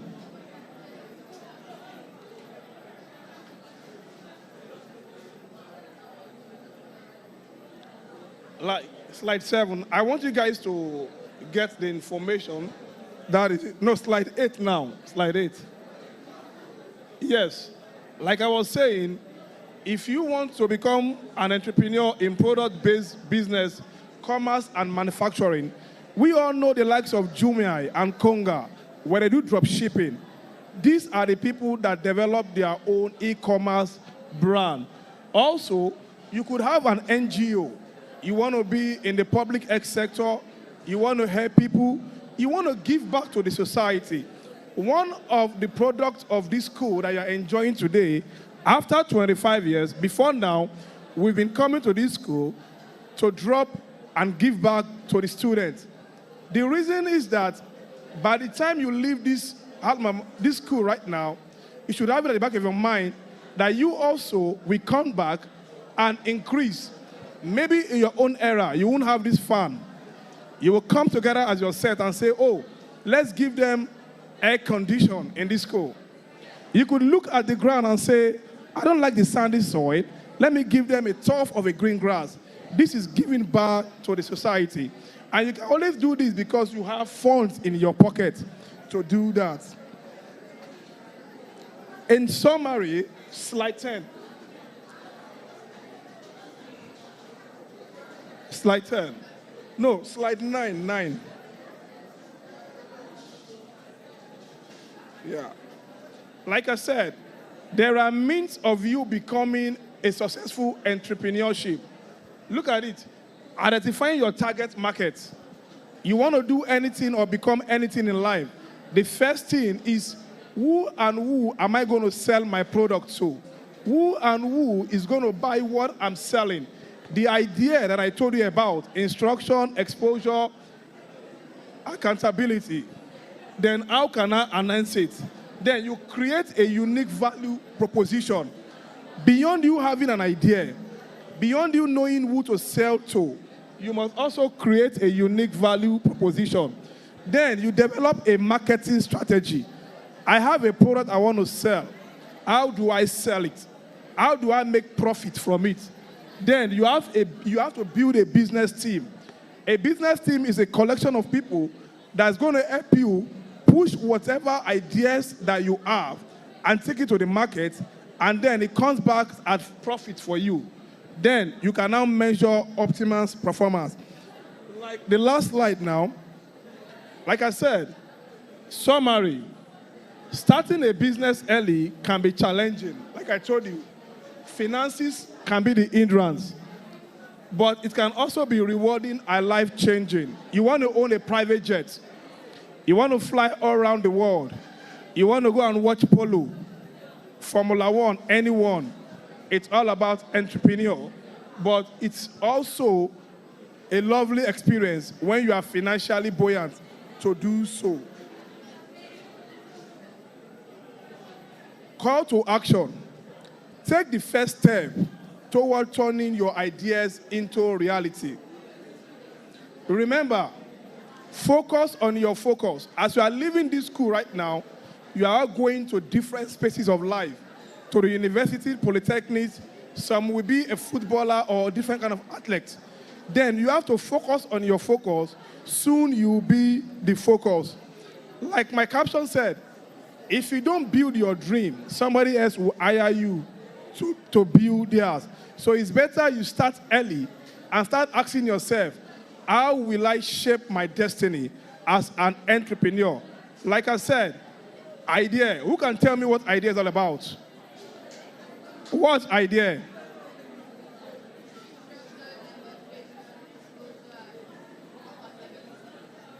Okay, instruction. Instruction. Idea. IDEA. Okay. Yes, I'm going to round up by saying most people have ideas. Let me now break it down. The moment you sleep and you discover you have something called an idea, is an instruction from God from you. Round up, yeah. It's an instruction from God from you. You take it to the next step. You have to demonstrate it. Call your group of friends and tell them, I have something that I've been thinking about because I heard it. I want to start building this fan. You demonstrate it. After you have all demonstrated it, you will now take it down to the group of people and expose it to people and say, look at this fan. It's actually working. And then your friend will say, wow, it is excellent. Then the last one, accountability. Then you take it down to the market and then it becomes a product. Did you get the message now? Instruction, demonstration, exposure, accountability. Build the youth. Build the youth. God bless you.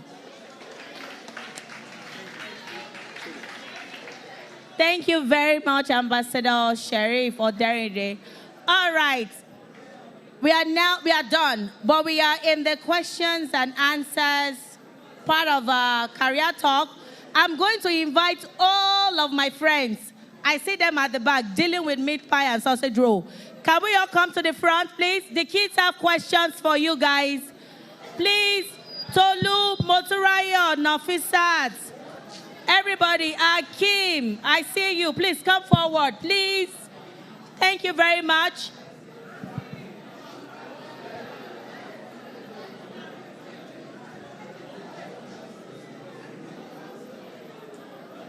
Dorcas, let's step forward. Akim, Taiwo, come on.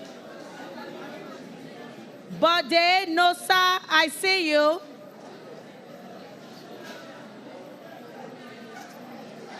I'm trying to remember faces. Please, let's all come forward. It doesn't matter, Tolu, you look good. Let's step forward. Akim, please. 2,000, Grace. Come on, 2,000 steps. Please, let's step forward. Nafisat. Rashida, let's step forward. Thank you very much. Please, let's sit down. The kids have got questions. I'm sure they have questions. They want to know, what are you doing right now? Pastor, Bode, everybody, Excom 2000, we have enough seats. Please step forward. Nosa Obasoa, I see you.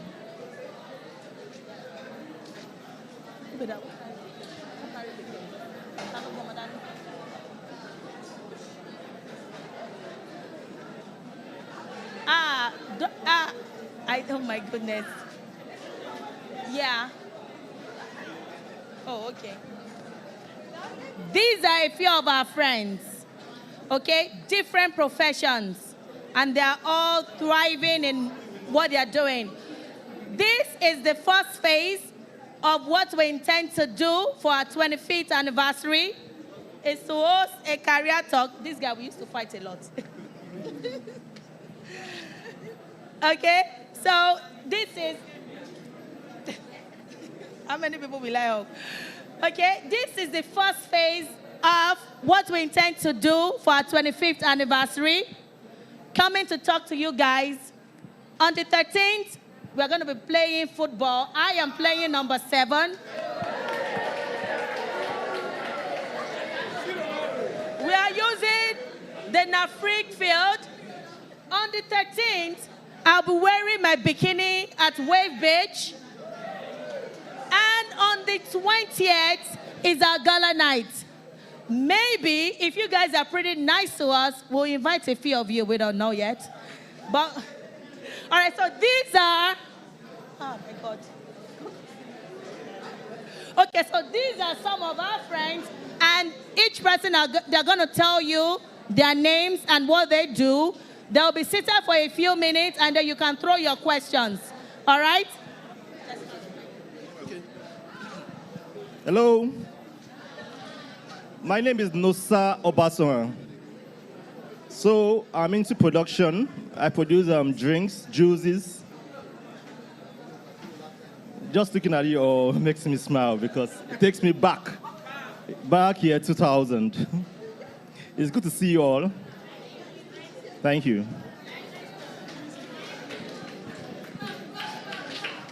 Good day, guys. No, praise the Lord. My name is Pastor Bode Obafemi Daniel, clergy by profession, full-time ministry. God bless you. Hello, hi, my name is Chinel Koje, and I'm a human resource manager. All right, my name is Grace. My name is Grace. I'm a businesswoman, and I'm still working in Africa. My name is Gabriel. I'm a sales manager. My name is Akim Taiwo, ex-banker. I'm currently into logistics. Thank you. My name is Ambassador Ayo Oderinde, CEO Yearsb Empire. Thank you. My name is Amzat Aderonke. I'm an admin officer in the public service. My name is Zainab Oduewu. I run my own business. If you want to make bastard money, run your own business. My name is Omarodion Dorcas. I own my own business, and I'm also a politician. I am currently the Labour Party Lagos State Caretaker Secretary.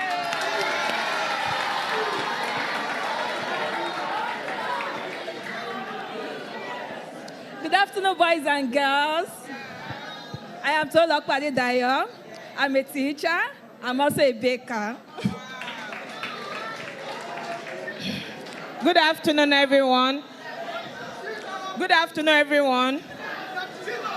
Sit up. Sit up everywhere. Hello.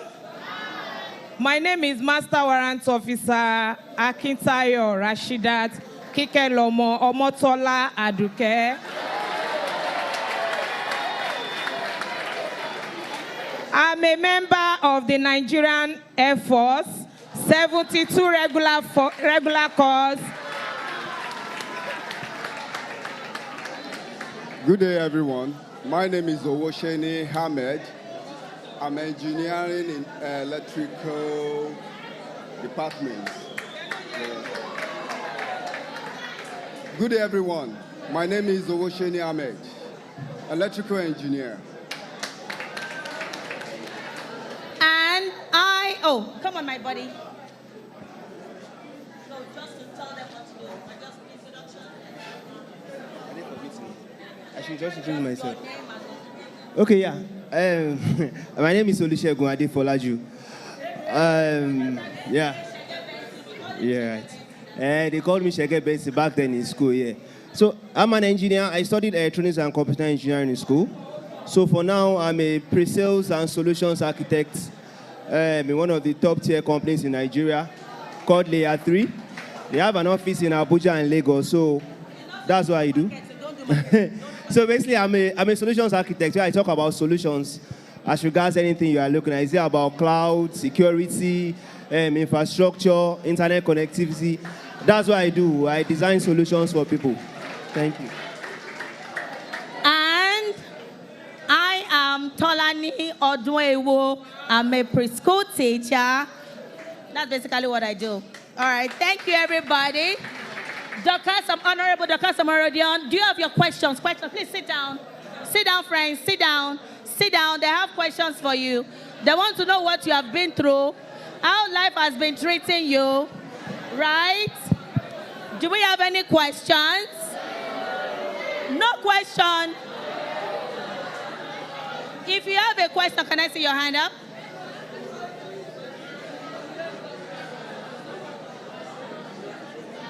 Look, let me tell you something. Sometimes in life, it's just maybe someone's response that will change your mind. Just maybe you were thinking, I want to be a pilot, and someone says something entirely different that would tweak your mind. Thank you, God bless you. that will tweak your mind, and then you see that, oh, maybe I don't even like flying. Maybe I just want to do something else. If you have a question, don't let anybody deter you from asking your questions. You might seem irrelevant to A, but very, very relevant to B.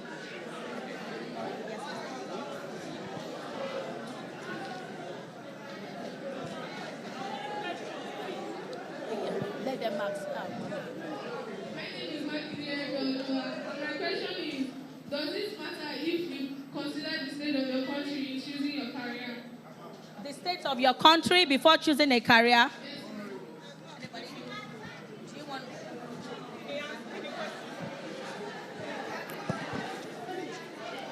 Hello, everyone.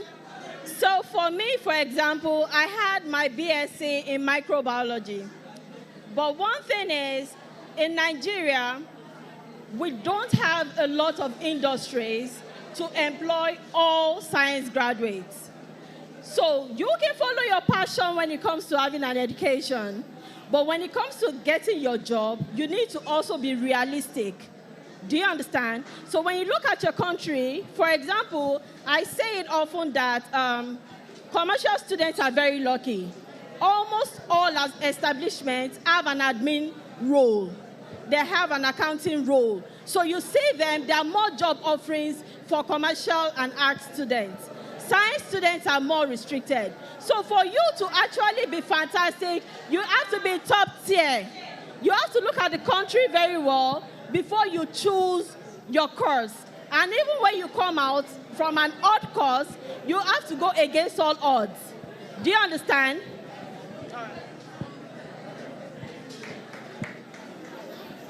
Does anyone else have any other question? Anybody else? Thank you.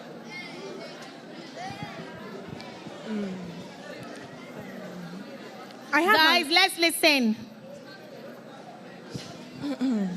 I have an hobby, something I like doing, and I also want to be something else, like my profession. So, can I still be that? Can I still engage in that my profession and also continue my hobby in order to make money? You have a hobby? Yes. And you also want to be something professionally on the side, education-wise, right? Of course. Who wants to answer that question?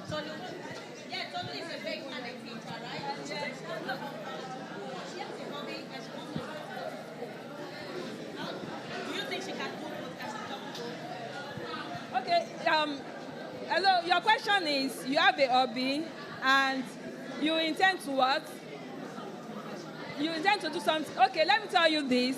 You know, professionally, I'm a teacher and I'm also a baker. So my baking skills, I use it as a side hustle.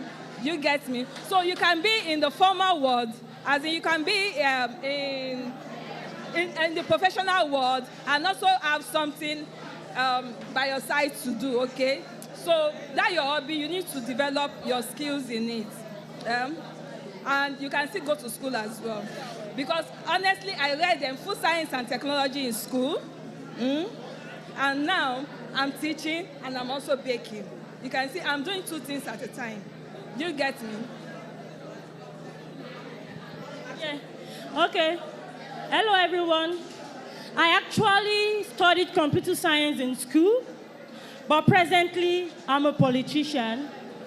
So I do business and I actually do politics. I'm a science student, and ordinarily a science student is not meant to be a politician. But somehow, I found myself in the field of politics. And I can say I'm doing very, very well in politics, and I'm still doing business too. Thank you. All right. Thank you. She has a question. My question is, do you start internship at this age or when you enter school, that's university? Do you start internship at this age or when you enter school? And how do you start? Internship. When do you start internship? So there's no time you can't start internship. Like even when you're young, even when you're 15 years old, you start, like let's say for example, internship does not just mean being in a formal setting. when you go to the informal setting, it's called apprenticeship. Do you understand? So in your free time, during the long holidays, you can pick up a skill. And by the time you hone in that skill, within the next 3-4 years, you'll be way better. I remember a friend of mine that was studying mechanical engineering at the University of Ilorin. Every time he went on holidays, he would go and sit with the mechanics in his area, in the mechanic village. And I bet you, when I asked him, why do you have to sit with the mechanic? He said, most times, the things that they say in the class, it does not understand.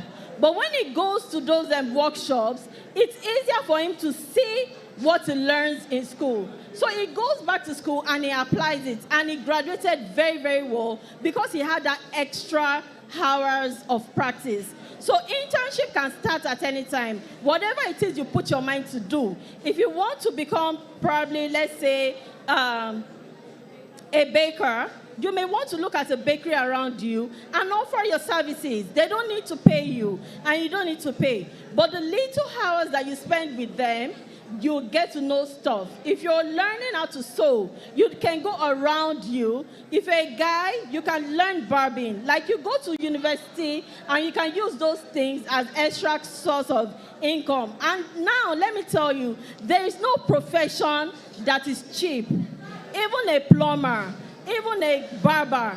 We have millionaire barbers.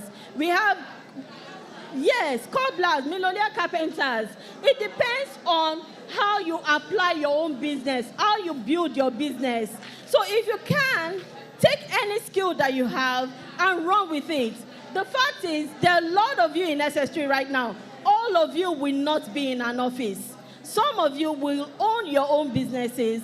Some of you will be pace setters in whatever it is you decide to do. And it starts from now. All right? Okay, thank you. Okay, good afternoon. So, for a person who has a passion, something he wants to do, but his parents are influencing him to do something else because his parents have the old school mentality that is either a doctor or a lawyer. So his parents are forcing him to choose one of those things or nothing. But his heart and passion is not towards that thing. So how does he maneuver? Like, okay, before we answer that question, who does this guy remind us of? Yeah, and then we have Ini. We have Kola.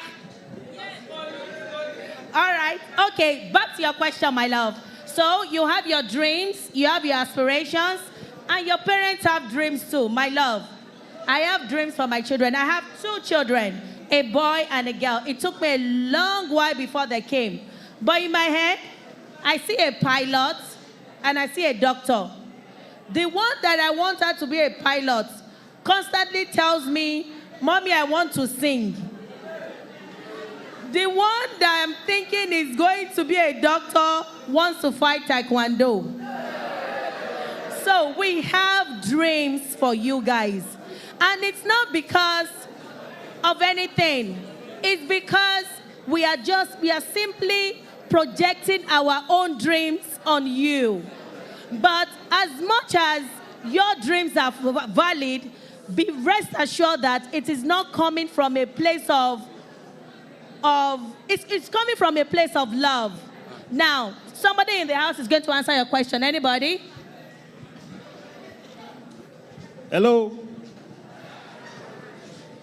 I'm sure if I ask 1 or 2 or 3 of you right now, what you want to be in future, I'm sure many of you have different things you're going to tell me. But from what you just said, I have a personal experience.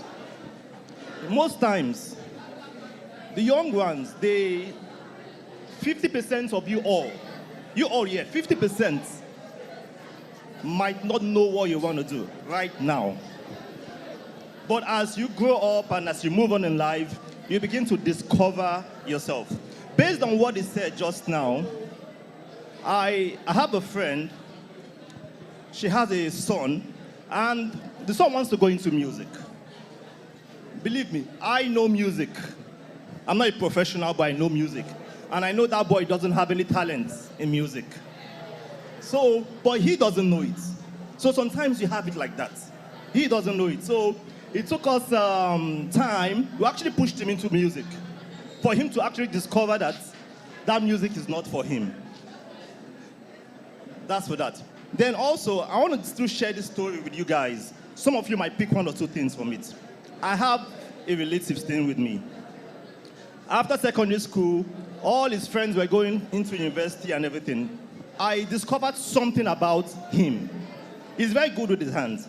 I'm a very, when it comes to cars and all those things, I can actually scatter my engine, put it back together. I'm that kind of person. At some point, I had a very small professional course on that because I have interest for things like that. So anytime I'm doing that, he comes around me, he tries to help me, and I discovered he had a passion for it, but he doesn't know. So, and I told him, come, I want you to, can you leave university for now? And at that particular time, the parents were not that buoyant because they were already pushing two of his elder ones in school. So I told him, can you leave school for now? He was angry. Then I told him, okay, I know an auto workshop. They are professionals. It's called Auto Medics. I said, I'll sponsor you to go into Auto Medics. So after 6 months, 1 year in Auto Medics, it was one of the best there. Right now, he has a very big shop in Lekki right now. And he has gone for many professional courses. I think by next year, we're going to the US for another professional course also in auto engineering, just mechanic auto engineering. So till now, I know this Christmas he will still come to me and he's always so happy. He didn't know what he wants to do, but at some point, I saw it in him. So it's not everybody that has that privilege to have somebody to see something in them that is good. So I just want to share this particular talk with you guys. Thank you. All right, one more question and then we'll call it a day before you guys come with us too.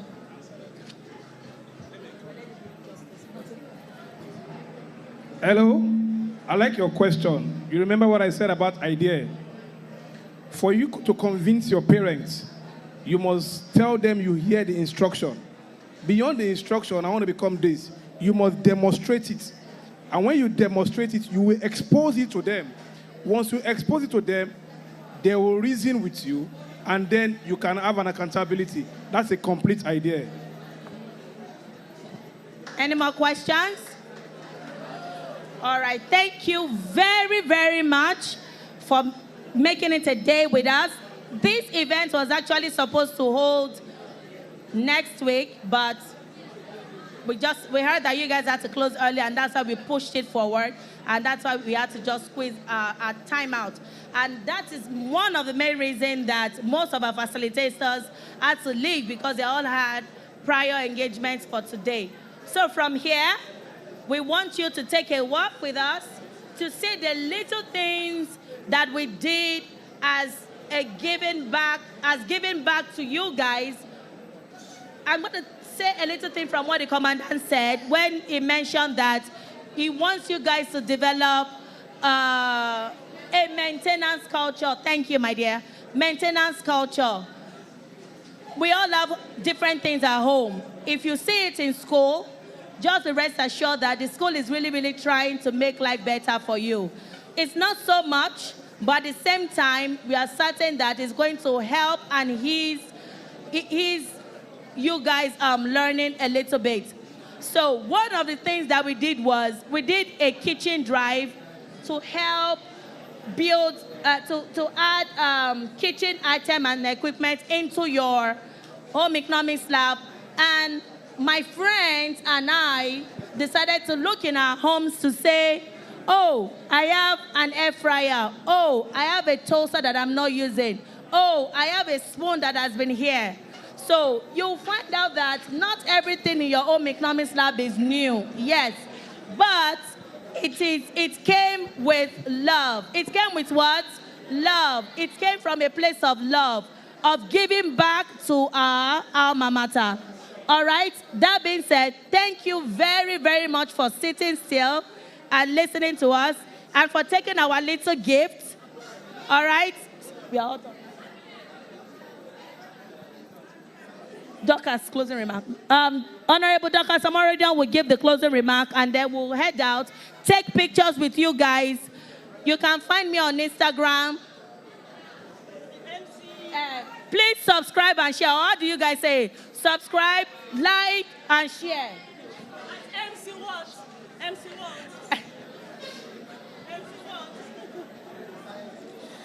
Okay. I want to appreciate every one of you that took our time to listen and be part of what we did today. I just want to encourage you that the little you have, run with it. The ideas you have, work with it, and be rest assured that God is going to bless every little effort you have. And don't give up. It's not over. If you aspire to be whatever, just stick to your dream and be rest assured that you will achieve it. Thank you, and God bless you.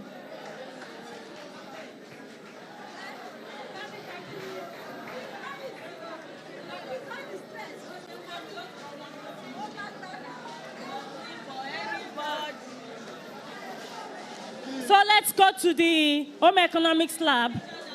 Okay, we are taking pictures outside first.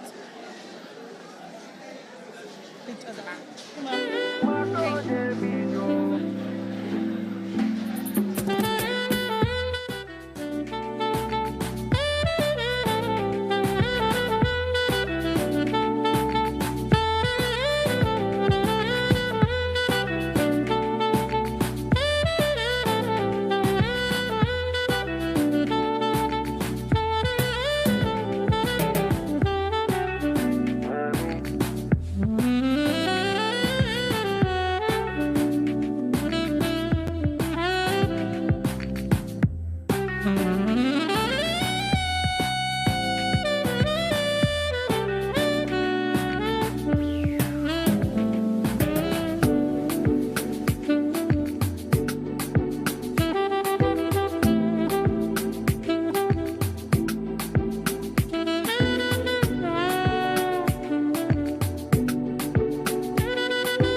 And we said we got to give it to you this time. Alternate sounds. 1, 2, 3, go! When you're big, you're big, you're big. Alternate sounds. When you see, come give me that. Jump up on my body like animal. Dance make you feel like animal. I go lock you down like criminal. One touch feeling like 1 million. Oh my God. People just say what you like a cinema. The thing like carnival. Make sure you do nobody else. Here we go. Somebody call me Burner. Uh-oh. When you're big, you're big. That's right.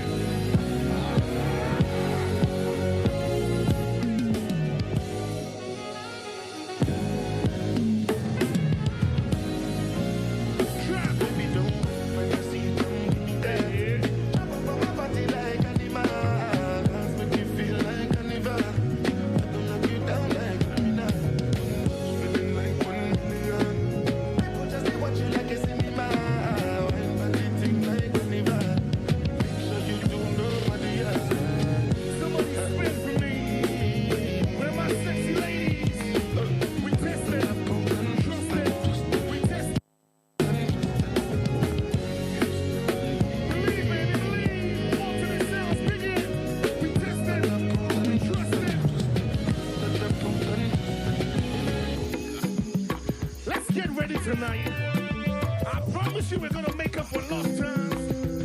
Take me to the village. Roy, Ken, Stanley. Well, you're big, you're big. Like I did, like I done. Me, I tell her nobody, I carry and come. Give a Gucci brother, give a Fendi and yo. Give her everything, cause she deserves it and more.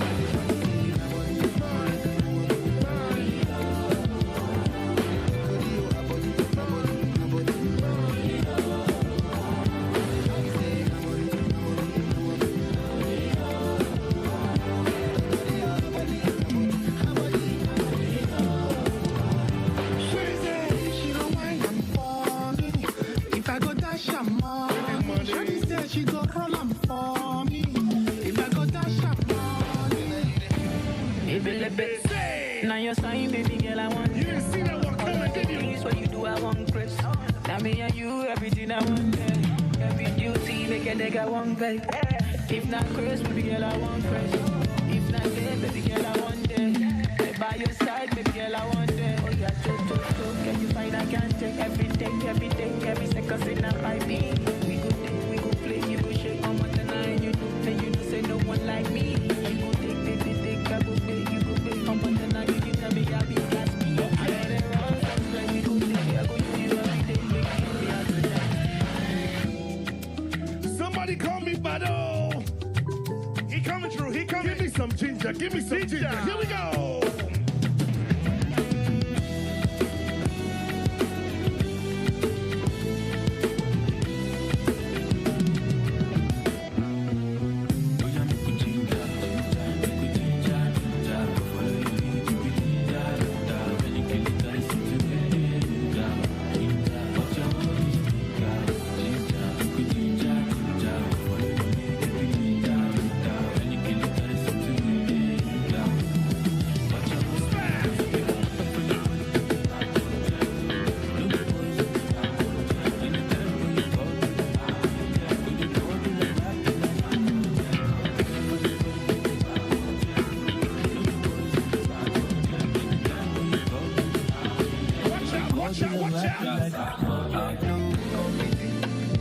We number one in the game. For my lady. No competition. Cause she got everything where I need in a woman and more. My lady, if you see my lady, oh, it's not number one. You go know say people fine. You go know say God design in a LLA. Say. She like my dress. She not face who, she like actress. I say nobody be contest you.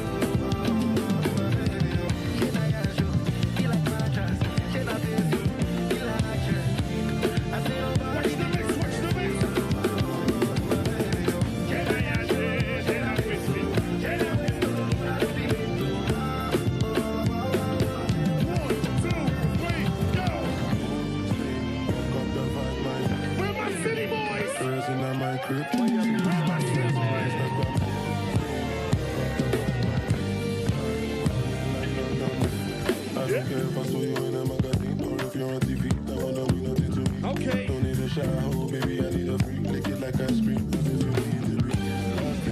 It's nothing. Chop my banana, one side and nothing. Sing it.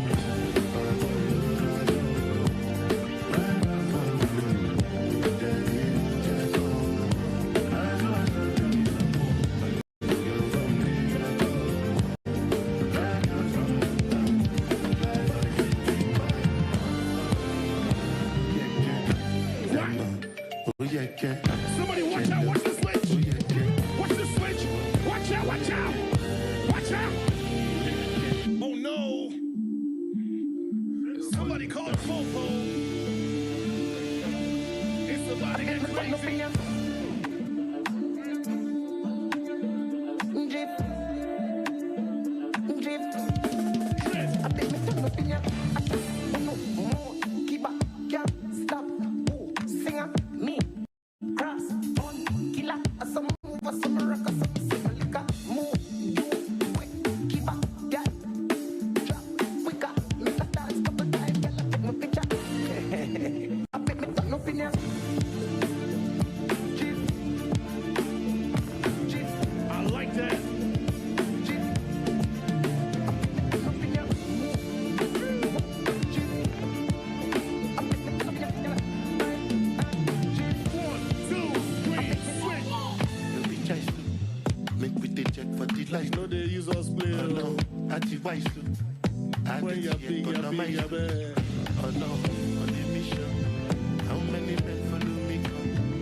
Alternate sound. You see, I keep telling people, when you reach for that greatness, it gets lonely at the top. We sitting high. The game is the same, but the swag is so different. Swag so different. Sound DJ Biggin, it's lonely at the top. Let's go.